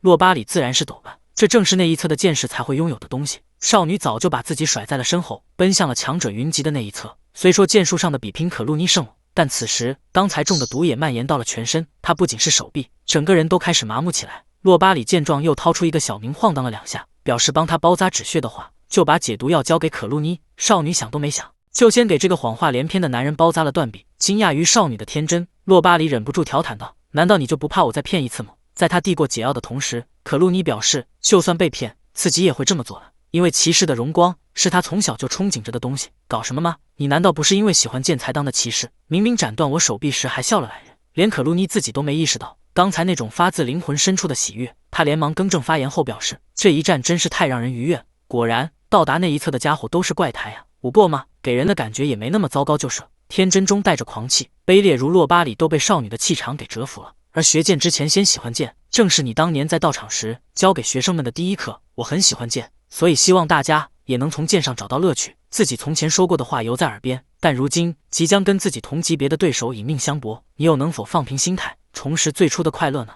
男人怎么也没想到，野外遇难差点丢了小命的自己，也有被灵珠女儿捡到，进而逆向求婚的一天。被你劫停马车后，与自顾自逃命的大司教相反，面具男修普鲁深知这一战是躲不过去了。两大同境界的高手即将展开巅峰对决，周围的空气都仿佛凝固住了。透过面具，修普鲁敏锐地察觉到了你身上的变化，腰间的那把佩剑变了，其上还能感受到散发出的阵阵魔力。虽然你一副气喘吁吁的样子，明显体力消耗极大，但给修普鲁的压迫感却更胜之前，仿佛面对着一头即将展开捕食的凶猛魔物。此时修普鲁率先拔剑，以则摆好出招的架势。深吸了一口气，为什么要追随那种男人？你大声质问修普鲁，明明有着如此高超的剑术，为何要助纣为虐？听到这话，修普鲁脑中不禁浮现出一位少女的身影。15年前，邻国东南部的艾莲提鲁领地内，身负重伤、奄奄一息的青年躺在草地上动弹不得。好冷啊，这就要死了吗？青年心中放弃求生之计，耳边突然传来飞奔的脚步声。父亲大人，有人受伤了，你快点啊！看到那张焦急秀美的面庞后，青年便晕了过去。等他再次醒来，已经身处领主的大宅之内。原来他做护卫的车队被魔物袭击，作为唯一的生还者，幸得领主救治。谈话间，一位少女突然挤了过来：“你是剑士米？”少女看着青年，两眼放光。她不顾领主的阻拦，兴奋地握住了青年的手，表示自己很想见识见识青年的剑技，希望他能跟自己的卫兵对练一下。大小姐的请求自然无法违背。好在青年身手了得，没几下就撂倒了2名护卫。你可太厉害了！大小姐立马邀请青年加入卫队。见他面露难色，更是用可怜兮兮的样子表示自己只是想多看几次青年那种凌厉的突刺剑技，孤身一人也无处可去。青年最终还是同意了，这让大小姐高兴的手舞足蹈起来。我叫拉弗艾莲提鲁，欢迎来到艾莲提鲁家。大小姐自我介绍后，她也第一次听到了青年的名字修普鲁。随后的日子里，拉芬每天都会喊这个名字无数遍，在卧床休息时、务卫巡逻时、不宿用餐时，拉芬都会过来缠着修普鲁。你这女儿究竟怎么回事啊？修普鲁不禁对领主吐槽起来。这位大小姐不仅强迫自己练剑，还喜欢凑近了观看。领主也只能无奈地表示，自己女儿小时候体弱多病，无法出门，只得在屋内看院子里的卫兵练剑解闷，所以对剑术高手有着异常的憧憬。惹不起总躲得起吧。修普鲁刚想开溜，就又被大小姐抓了个正着。某天练剑时，修普鲁意外地流了鼻血，虽然他自己毫不在意，只当是练得太猛，气血旺盛，但拉芬看到后却震惊地晕了过去。这位大小姐竟然还会晕血。修普鲁身为护卫，只能守在门外，门内则传来拉芬道歉的话语。他开始后悔强迫修普鲁练剑，要不你揍我揍到出鼻血为止吧，这样就算扯平了。如此天真的姑娘，修普鲁也不知该怎么说才好。我呀，双亲死得早，为了活下去才拿起了剑，用剑杀人更是家常便饭，回想起来竟是些不愉快的事情，所以也一直讨厌着剑这个东西。但是最近嘛，感觉还不坏，所以并不是你强迫我的，只不过流点鼻血而已，别哭了。就这样，两人每天都在一起练剑，日子也飞快地过去。数年后，修普鲁已经成为了卫队长。某天因为魔物袭击，他救回了一名重伤的卫兵，此人断了一臂一腿，腹部也受到重创，大家议论纷纷。就算教会的治疗师在场，也已经神仙难救。此时拉芬冲了过来，只见他紧握男子的手臂，低头沉吟道：“你干得很好，私分神将会指引你的。”随即奇迹发生了，一团青光笼罩男子全身，他的断肢处血肉骨骼竟然开始迅速再生，不一会儿便恢复如初。不过拉芬也消耗过度虚脱过去，之后他更是沉睡了一天一夜还未苏醒。领主走出房间，便看到守在门外甚为担心的修普鲁。要喝一口吗？领主递过酒瓶，修普鲁摇了摇手，表示自己不善饮酒。领主劝修普鲁回屋休息，不用过分担心，拉芬这是觉醒了奇迹之力。不过能治疗如此重伤的奇迹，领主也是闻所未闻，消耗之大也可想而知。谈话间，屋内传来好消息，大小姐醒了。不过拉芬此时还是一头雾水。不久后，一位面容威严的老者便带人进入了大宅内。同僚的卫兵向修普鲁解释说，那是四分教的高层，由于大小姐觉醒了奇迹之力，教会肯定希望招揽她去本部，这可是天大的荣耀。不过此事被拉芬断然拒绝，不仅让领主大为错愕，教会的老者更是面子上有些挂不住。拉芬对修普鲁表示，自己加入教会的话，肯定会被要求救助那些有钱人，而他只想救助那些更需要救助的人，当个旅行治疗师也不错呢。拉芬笑着说道，就是治疗后要睡一整天比较麻烦，这样的话会是个漫长的旅途吗？我也会一起去的。修普鲁脱口而出后，又红着脸更正自己的发言，表示这么说只是因为大小姐一个人上路比较危险。当天，拉芬就正式对领主表示自己要嫁给修普鲁，奶妈立马反对，贵族怎么可以跟平民结婚呢？还是领主通情达理，只要修普鲁成为正式骑士的话，做自己的女婿也不是问题了。领主深知自己家的女儿一旦做出决定就不会更改，小女就拜托你了。听到领主的话，修普鲁那是感动得热泪盈眶。这之后，他便在领主的安排下受封成为了正式骑士。两情相悦的大好日子却传来话外音，明白了，今晚就按计划行事。男人惨遭手下背叛，就连心爱的女人也死在了怀中，只因在教会的眼里，无法被掌控的神之奇迹就跟异教徒没什么两样。某天深夜，万籁寂静，少女倒在床上呼呼大睡，巡逻的卫兵在城墙上兢兢业业，一切看似都那么寻常之际，城堡中的落地大窗突然悄无声息地打开了，几个蒙面汉子不知怎么绕过了守卫，偷偷溜了进来。站住！你们几个鬼鬼祟祟的家伙！一声厉喝打破了寂静，正是守卫队长修普鲁。事情败露，蒙面汉子刚想举剑迎战，手腕便嗖的一声被刺出一个碗口大的窟窿。修普鲁的突刺剑技快如闪电，他一边高喊嫡系换来守卫同伴，一边摆好架势严阵以待。没几秒钟，手下便及时赶到，预感到这些毛贼还有同伙，修普鲁赶紧指挥手下优先保护领主跟小姐，这里自己顶着就行。不想话还没说完，两把利剑就从背后捅穿了他的腹部。为什么？修普鲁还没搞懂怎么回事，就已经倒在了血泊中。怎么跟说好的不一样啊？无事应该在行动前先处理掉这家伙。受伤的蒙面汉子怨声载道，守卫却表示废话少说。总之，最头痛的家伙现在已经解决了。听到他们准备去跟其他队伍会合，寻找拉弗时，修普鲁怒意爆表，猛地跃起，电光火石间便秒杀了4人，并把最后一名守卫钉在墙上摩擦。你们到底想干什么？修普鲁此刻的杀意堪比修罗，不过被刺瞎眼睛的守卫已经看不到。他癫狂的大笑道，引发那种奇迹却不想加入教会的话，跟异端者无异。等修布鲁扭头赶去时，领主早已经倒在了血泊中没了生机。小女就拜托你了。领主曾经的话回荡在耳边，修普鲁拖着重伤的身躯，尽力往拉弗房间走去。那个鬼灵鬼灵的丫头一定没事的，一定会好好躲起来的。凭着信念，他坚持了下来。可惜推开房门的那一刻，映入眼帘的却还是最不想看到的一幕。撕心裂肺般呼喊着所爱之人的名字，修普鲁3步并作2步，冲上前去扶起女孩，但他腹部伤口所流出的鲜血却早已浸透了衣襟。你伤得好重啊，都这种时候了，他竟然还在关心自己。修普鲁赶紧表示我没事了，他伸手按住女孩的伤口，引导她冷静应对，集中精神引发奇迹先治疗自己。但女孩却突然抬手，使出全力替修普鲁治疗起来。别做傻事啊！修普鲁一把抓住女孩的手臂，但治疗已经在瞬间完成。为什么要这么做？我要放弃啊！修普鲁哭丧着脸哀求道。但拉弗却缓缓表示，他一直在思考自己该做什么，所以这或许就是他的使命吧。修普鲁，我爱你。女孩说完后闭上了眼睛，手也无力地垂了下去。此时几个毛贼听到响动又折返了回来，悲愤交加的修普鲁手起刀落，瞬间就把所有人当场斩杀。在教会事后的记录上是这么写：自从艾连提鲁家族没落后，忽然出现了针对教会骑士团的连续袭击事件，被袭者无一幸免，甚至10几人规模的部队都在一夜间被全部斩杀，尸体上都留有拳头大斗，有些甚至被捅得马蜂窝一样不成人形。不久后，大司教就找到了已经被坊间称为骑士猎手的修普鲁，真让人惊叹了。你身上拥有如此强大的魔力，却不是你本身的。大司教力邀修普鲁加入，因为他要创造死者苏生的奇迹，能助我一把吗？修普鲁艾连提鲁，下次再敢叫这个名字的话，就杀了你。男人的眼神中早已没有了光，但还是不由自主的抓住了这虚无缥缈的救命稻草。在古老的传说中，曾经出现过一位实力超绝的剑士被尊为剑圣，剑圣最终把自己创造的秘剑传授给了一位弟子，秘剑象征着无双的实力，得到剑的人就是新的剑圣。但在历史的长河中，秘剑不知何时消失不见了，剑圣的传承也因此中断。所以如果有新的剑圣现世的话，要么是找到了传承的秘剑，要么是重新打造了新的秘剑，要么是有物寻找到了超越秘剑的剑。而拉弗曾相信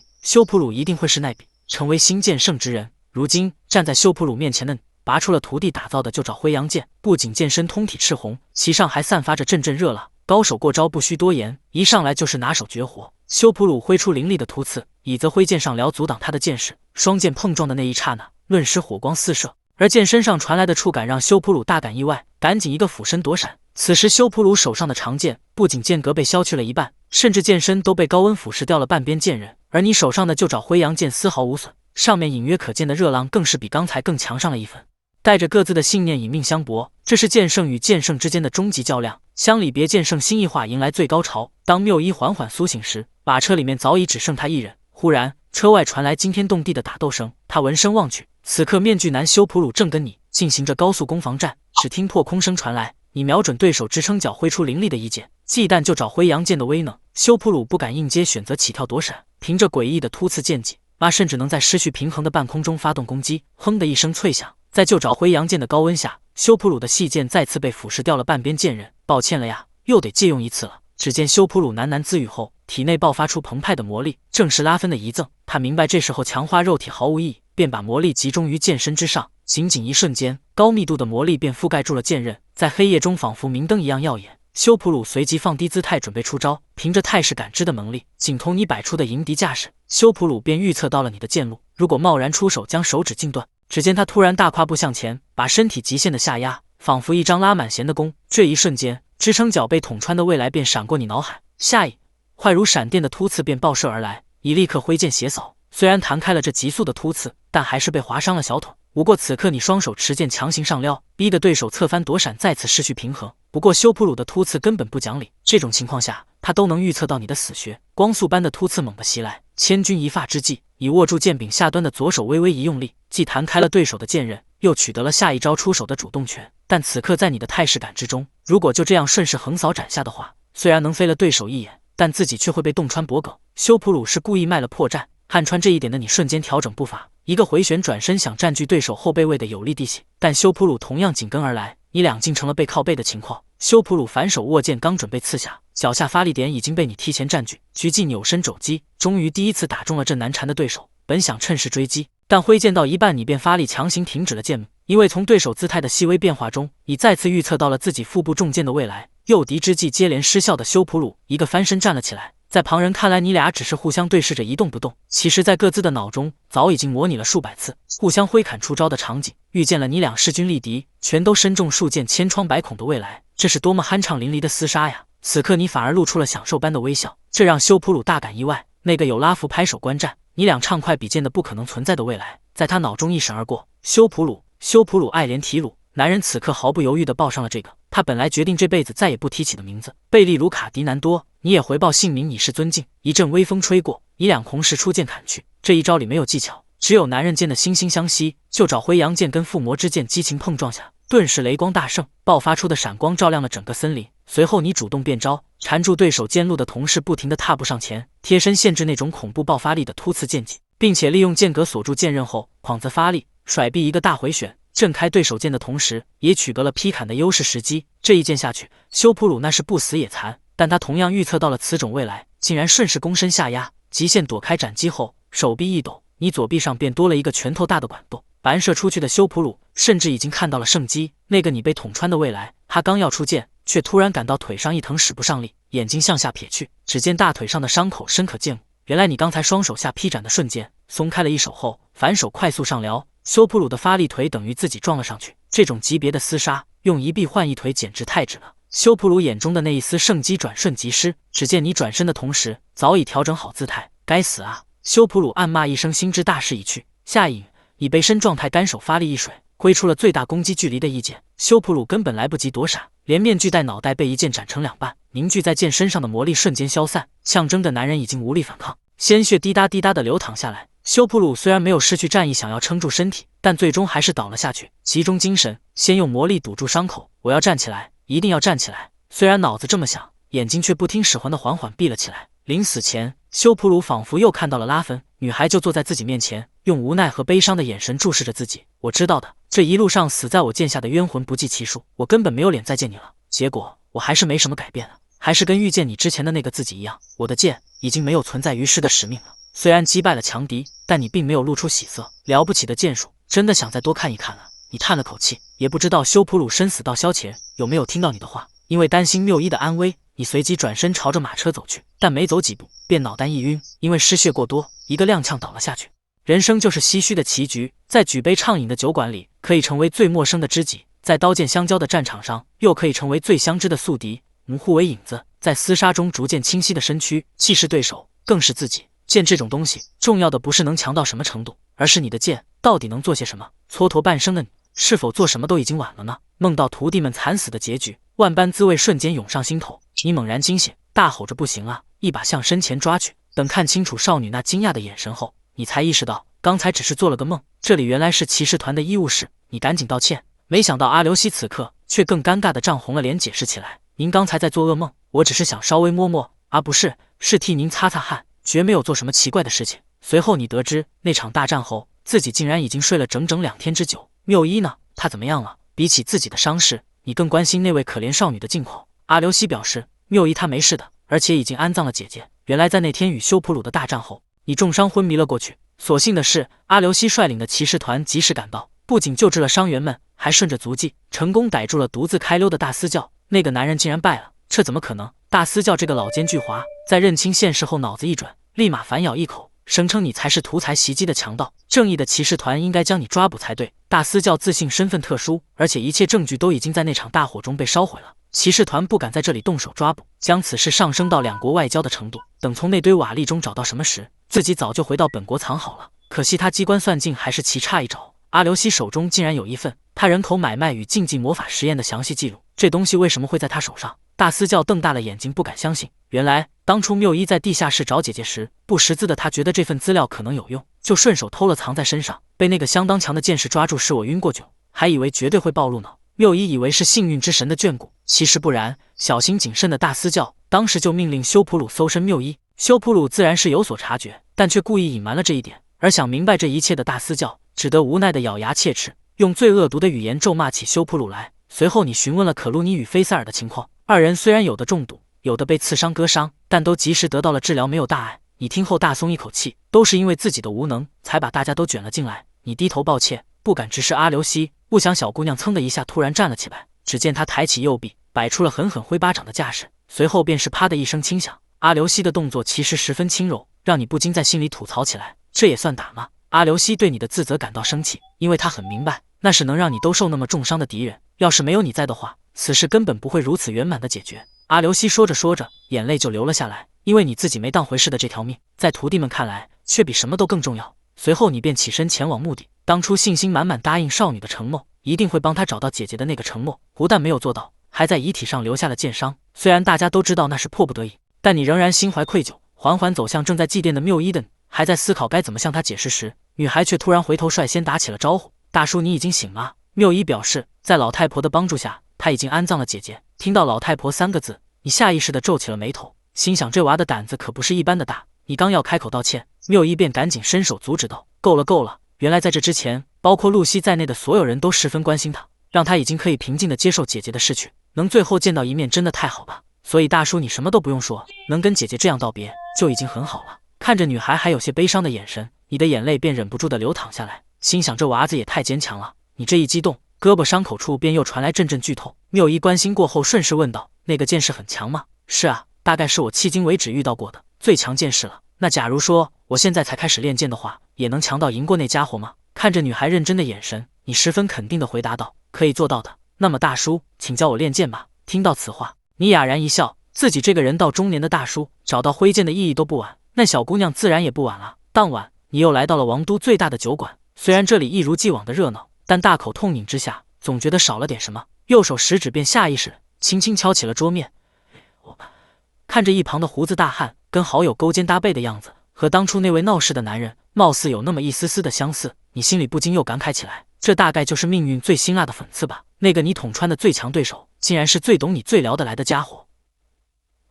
指、脚、眼，当初探讨过的剑招，不禁在你脑中一一浮现。新的冒险就此展开。在缪一主动要求学剑后，你找到他暂时的监护人露西，准备正式收他为徒。萝莉老太婆听后呵呵一笑道：“果不其然啊，原来缪一之前就问过他这些事情，比如有什么用剑的魔法之类了，你还有没有继续收徒之类了。”被当面揭穿小心思的缪一脸蛋瞬间涨得通红，这孩子是真心对剑产生了兴趣呢。你十分欣慰地扭头看去，可惜迎接而来的却是女孩尴尬的小拳拳。别说多余的话啊，老太婆。随后露西提议，就由你来当缪一的正式监护人，有你作保的话，也方便缪一这个孤儿今后顺利进入魔法学院。缪一的魔法资质十分稀缺，如果要在学习魔法的同时练习剑术的话，待在你身边会更好些。至少露西是这么认为的，她早就看出来缪一现在对你100%的信任，只是不好意思提这些事。趁此机会，露西便做了这个好人，以自己实在太忙，抽不出时间照顾女孩为由，拜托你接手。你自然表示没有问题，反正已经收过了那么多徒弟，再多一个养女也不是什么大事。此时你看向缪一询问他本人的意见，女孩略有些不好意思地表示，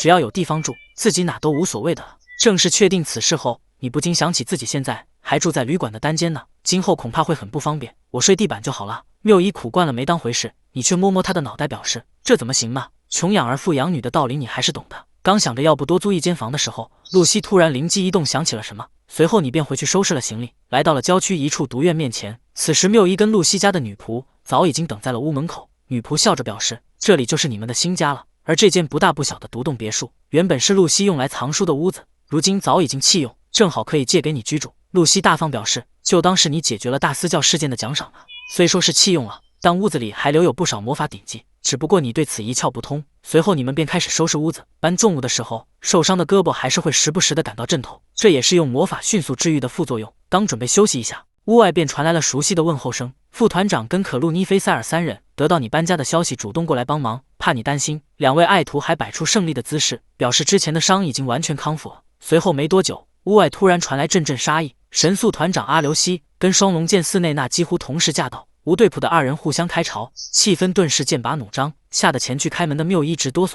因为跟缪一初次见面，体格高大的斯内娜便主动俯下身笑着自我介绍起来，却立马被阿留西嘲讽为他在恐吓小姑娘。看见这一幕的你，为了缓解尴尬的气氛，赶紧假装一个踉跄，当面跪在了斯内娜面前，感谢她垫付了打造就找剑的资金。不过这却让缪一对斯内娜产生了更为强烈的恐惧心，这个让你下跪的女人很不简单啊！人多力量大，众人合作下，当天就收拾完了屋子，晚上一起在小屋聚餐，气氛那是相当的温馨和睦，让缪一这个曾经流落街头，有块又干又硬的面包啃就能满足的女孩，感受到了前所未有的家的温暖。酒足饭饱后，大家开始闲聊，提到缪一在这之后将会进入魔法学院新设立的剑魔法科学习，菲塞尔立马自豪地表示，他就是剑魔法科的老师。副团长紧接着一顿彩虹屁，称赞菲塞尔是魔武双修的强者，就连寺内那根阿留希都认同菲塞尔的实力，表示由他来教的话就可以放心了。只有你听到菲塞尔将要成为老师时，露出了略有些惊恐的神色，大家对此都甚为不解。只有菲塞尔的好闺蜜可露妮同样露出了无奈的表情。巴鲁托雷恩魔法学院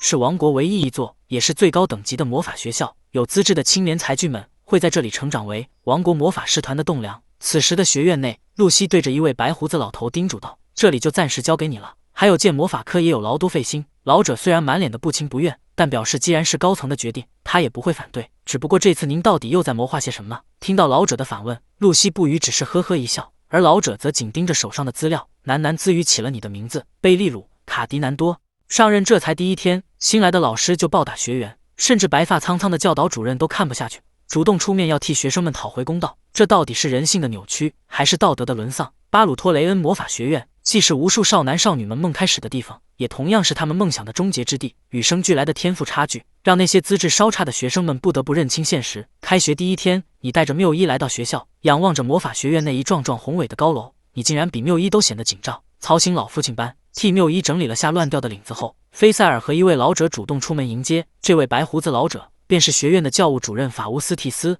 虽说是初次见面，但老者表示早就从露西学院长那里听说过你的事迹。一番场面话后，老者表示还有话跟你单独聊，让缪伊自己前往教室报道。只见他手中法杖轻轻点地，一道指路的辉光便浮现在眼前。见老者慈祥地叮嘱缪伊要注意各种事项，你心里不由觉得他真是个好人啊。只不过在菲塞尔看来，教导主任对学生们有些过度保护。刚才老者施展的引路魔法其实是露西发明的技术，那么这位教导主任自然也是露西的高徒，年轻时候便已经是魔法师团的王牌。原来这老头那么厉害啊！你口中称赞，但菲塞尔已经察觉到你有些心不在焉。其实自从那次大战后，大伙都看出来你有些没精打采，只是不知道为什么。可露妮猜测你还在为他们受伤而自责，不过菲塞尔觉得不是，因为你自责的样子很好辨认。法杖轻敲3下，墙壁上便突然出现一道暗幕。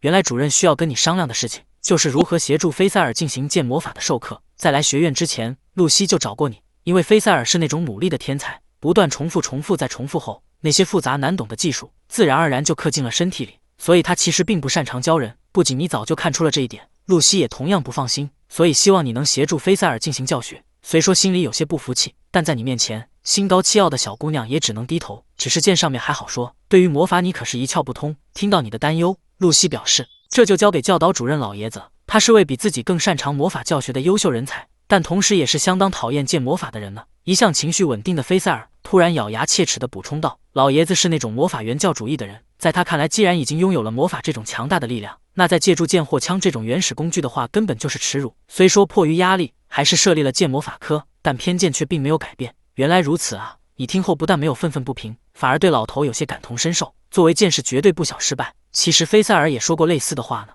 那对方作为魔法使，其实也是一样的。随后你们便商量起了教学细节，安排由菲塞尔进行基础方面的授课，而剑与魔法两方面的不足，就由你跟主任进行补充。菲塞尔自信满满的表示，为了让学生们的身体习惯用剑，首先就要从空挥开始。总之，首堂课就先搞个1000次吧。听到这话，主任脑袋上豆大的汗珠直接滚落下来，赶紧对你表示教学上的问题还需要进一步的探讨。你自然也识趣的点头认同。随后不久，首堂授课便正式开始，竟然有3位老师同时上台，这让学生们都大胆意外。而当着众学生们的面介绍到你是教菲塞尔剑术的师傅时，小姑娘明显有些不好意思起来。等介绍完老师后，便是学生自我介绍的环节。第一位女孩名叫弗蕾德拉，她表面镇静，其实心里慌得一逼，因为她的第一志向并不是剑魔法科，只是因为魔法上的资质较差落选了魔法科，所以被老师建议改进刚设立的剑魔法科，这样或许可以利用剑来弥补魔法上的不足。可当看到你这个毫无魔力之人成为老师时，她更慌了。要是连剑魔法科都落选的话，迎接她的不仅会有失望的父母，更会有发出嘲讽的兄弟姐妹们。紧接着自我介绍的是缪伊，早就在社会上摸爬滚打的他自然丝毫不怯场。见你再次老父亲般欣慰地松了口气，缪伊忍不住在心中吐槽起来，至于吗这个笨蛋。等全部学员介绍完毕，大家便被安排到了室外。既然学的是剑魔法，那自然要先熟悉下剑这个东西。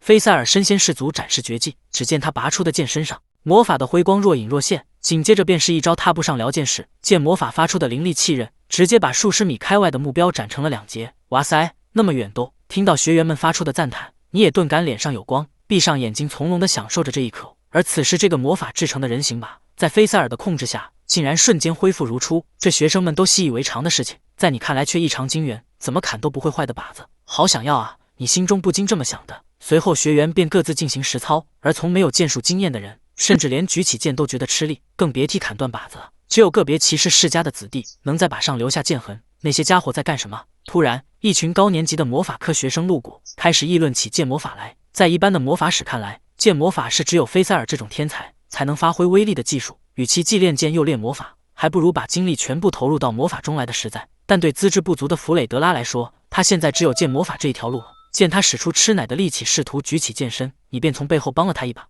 吓得小姑娘浑身一哆嗦。为了给学员们减轻压力，你主动提起一些自己的丑事，表示就算是你也曾把砍进去的剑给弄弯过。挥剑不是用蛮力敲打，要顺着剑的重量，在砍下去的那一刻找到抚摸一般的感觉。在你的点拨下，小姑娘竟然真的只用一剑就展开了靶子，这让她自己都大感意外，更吸引了在场所有人的目光。学员们立马都凑了过来，希望你也能教教他们。等你一一指点过后，弗雷德拉鼓起勇气向你坦白了进入剑魔法科学习的初衷。剑真的能胜过魔法吗？小姑娘的疑问，你自己其实也不确定，所以你提议由你一人跟5名学员进行模拟战，规则是只要碰到一下就出局。菲塞尔表示魔法使之间其实也会进行类似的比试，主任当场同意，不仅给学员们上了防身的 buff， 还用结界覆盖了整个场地。如果仅凭手中长剑就能跟魔法对抗的话，那学员们对剑魔法的热情想必会更高。主任评价你的想法不错，但实操恐怕不行。在他看来，这种规则下，即便剑术大师也敌不过5位稚嫩的魔法使。师傅可是对战过师团长的男人。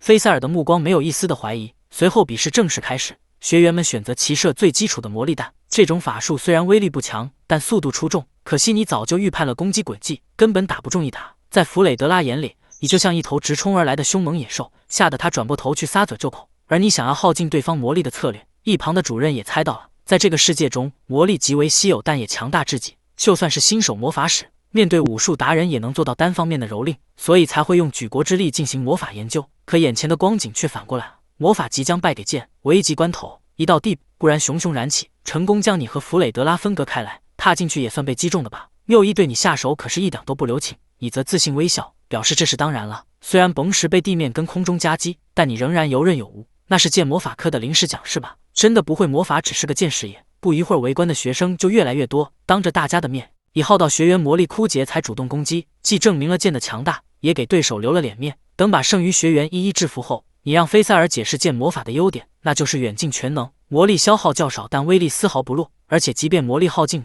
也还能用剑作战。通过实践实操，你希望学员们在学到新东西的同时，能体会到成长的快乐。这话让菲塞尔一下子回忆起了过去。就在那间乡下的道场里，他从你这儿最先学到了，便是挥剑的乐趣。此时剩余学员们都吵着要跟你切磋切磋，你本想休息一下让菲塞尔顶上，可主任却主动上前一步表示，尽管你已经很累了，但他还有一事相求，那便是他也想跟你讨教讨教。先奏萝莉学员，后青年迈主任，单身教师整顿学院职场，在这座魔术的最高学府里证明剑士的强大。多年以前，那个心高气傲的魔术师团王牌，一生从未败给过剑士的法乌斯提斯还是年轻小伙的时候，曾听自己的老师露西谈起过一个惊天秘闻。这位不知活了多久的万年萝莉师团长，竟然败给过一名剑士。很久以前的事了，露西淡淡表示，那是在那个时代被称为剑圣的存在。虽然他早已不在人世了，但那段日子想起来还是挺开心的呢。明明不是什么光彩的事迹，露西看上去却是一副怀念的模样。当年的法乌斯提斯想不明白，但如今他却懂了，因为见过你耍剑的身手后，他这把老骨头也不禁心潮澎湃起来。教导主任竟然主动提出要跟你比试，这立马引起了围观学生们的轰动。因为老头可是原魔术师团的王牌，仅次于团长露西的绝对强者。此时弗雷德拉坐到了缪伊身旁，询问他觉得哪边会赢。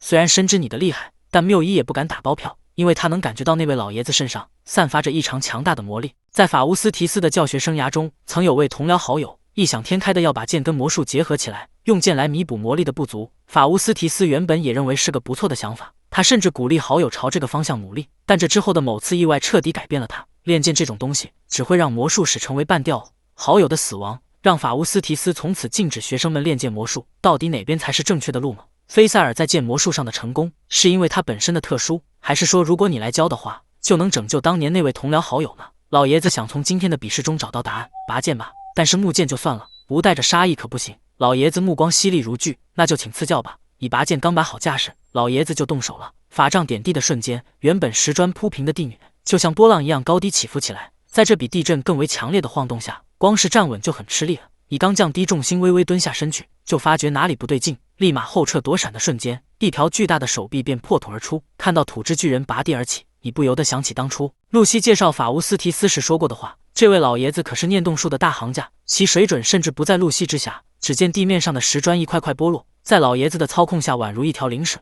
你刚抬脚躲过飞砖，母之人的肘击便紧随而至，明白那只是佯攻，真正的杀招一定藏在后面，便时刻注意四周的动向。果然，飞砖从头顶死角砸下，见你只是一味的想要躲闪，老爷子也有点迷糊，便主动停止攻击后询问为啥不直接斩向魔术呢？你听了则更迷糊了，这东西难道能斩吗？你曾经砍过露西的火焰人偶，但毫无效果啊。此时老爷子表示，你手上拿着的那把就找灰阳剑中其实寄宿着魔力，这意味着任何魔术或者魔法都能斩断，你们也都记好了。老爷子扭头看向围观的学生，表示用念动术操作的物体，魔力被斩断后就会失去控制了。原来如此啊，能斩的话就简单多了。你口中不由得喃喃自语起来，但突然又意识到这样子轻视对方不太语报，赶紧挠头表示这次自己是真的学到东西了。老爷子见你进入状态，也不多废话，那就继续吧。他话音刚落，头顶飞砖便再次急速砸下，红翼事件，影之巨人也从背后挥掌而来。这次你学乖了，主动出击，踏步上撩斩断手臂后，立马躲入断肢下做掩护，腾弓发解了夹击之势。但老爷子的攻势连绵不绝，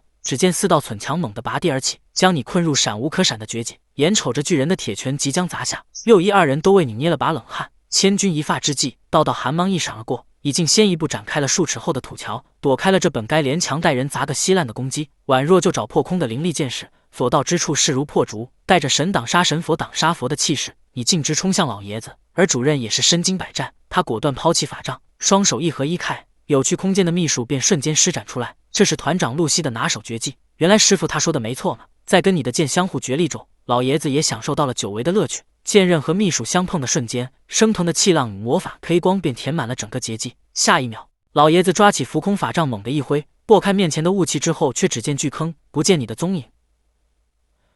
即使被从暗处丢出的剑鞘遮挡视线，老爷子还是本能般反应过来，用念动术操控了衣服，一股巨力将你束缚的动弹不躲。虽说让你突进到了身跑，但也多亏了距离如此接近，念动术才能发挥出最大的处理。刚想着就这样把你搅晕的时候，老爷子突感不对劲，你手上的剑哪去了？原来剑鞘跟自身都是诱偶，擅长死角偷袭的老爷子怎么都想不到自己会输在剑士的偷袭上，教导主任竟然败了。这一幕让学员们全都惊讶的说不出话来，你则赶紧为破坏了法杖道歉。老爷子倒是看得开，表示这玩意儿并不贵重，然后大方承认了自己的失败。见魔法科学员们的欢呼声立刻响彻全场，魔术竟然败给了剑，其他科的学员们至此仍然不敢相信这是真的。好耶！弗雷德拉同样激动的欢呼雀跃起来。菲塞尔跟缪伊倒是异常的淡定，仿佛你的剑胜过魔术是理所当然了。而此时的你并没有被胜利冲昏头脑，仍然在心中复盘着刚才的种种操作。老爷子见状，也不禁觉得输得心服口服。数日之后，在菲塞尔的用心下，剑魔法的教学有条不紊地进行着。这期间，你也会抽空过来，对学员们挥剑的姿势进行指导。而让你意想不到的是，原本骑士剑的主任老爷子，竟然也主动握起了剑，对骑士团与学院两头忙的你，老爷子表示了衷心的感谢。只是他并不知道，这种能让你的威名远扬的事情，阿留西根本不用考虑，全都会举双手赞成。见过你耍剑的英姿后，孩子们全都干劲十足。你唯一需要担忧的，其实是菲塞尔挥剑1000次的过度要求。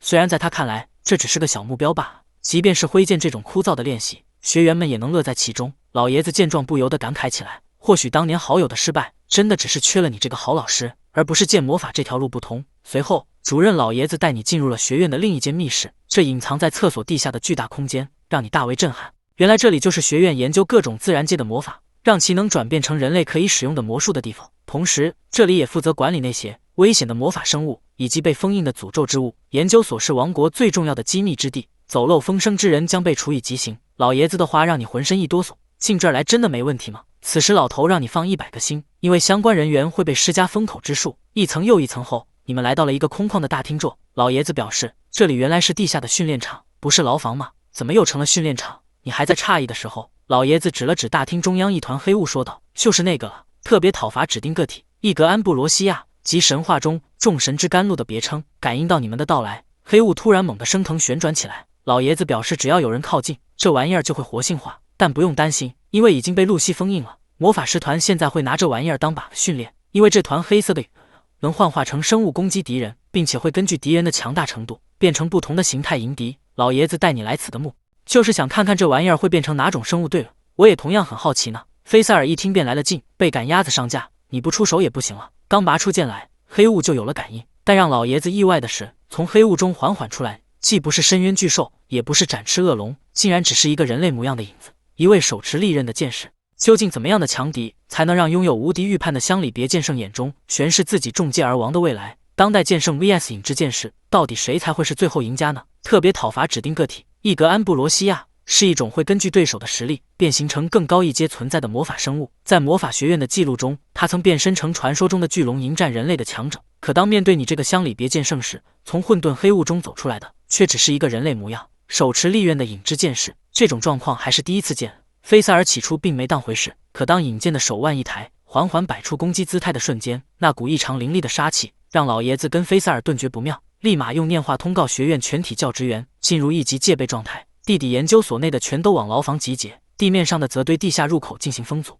为了防止学生们不必要的恐慌，还在上课的教师不动声色地行动起来。闲庭信步间，便把伪装成厕所大门的入口用结界给封得严严实实。面对这种突发状况，菲塞尔果断拔剑，魔力凝聚的瞬间，剑身上电弧跳跃，仿佛空气都要被撕裂。不过剑魔法如此大的动静，却丝毫没有引起引剑的注意。主任老爷子不懂剑士，还以为他是在等这边先出招，便再次用念话通知你，表示以防万一，你不用出手，就这样缓缓往后退即可。听到了吗，卡迪南德君？老爷子的声音回响在你脑中，而你却紧皱眉头，仿佛什么都没听见似的。面对注意力全集中在你身上的引剑，你不是不想后退，而是无论怎么行动出招，都只能预见到自己中箭身亡的未来，行不通啊！你喃喃自语之际，突然又有外人闯入战局，正是学院内处理突发事件的结界班。收到全员到位的通知后，老爷子手腕一抖，从袖口内射出的数条铁链便像灵蛇般扑向敌人，紧盯着你的引剑，猝不及防，左臂立马就被捆束在了背后的台座上。配合着老爷子的攻击，结界班刚要施展手段之际，影之剑士突然发力，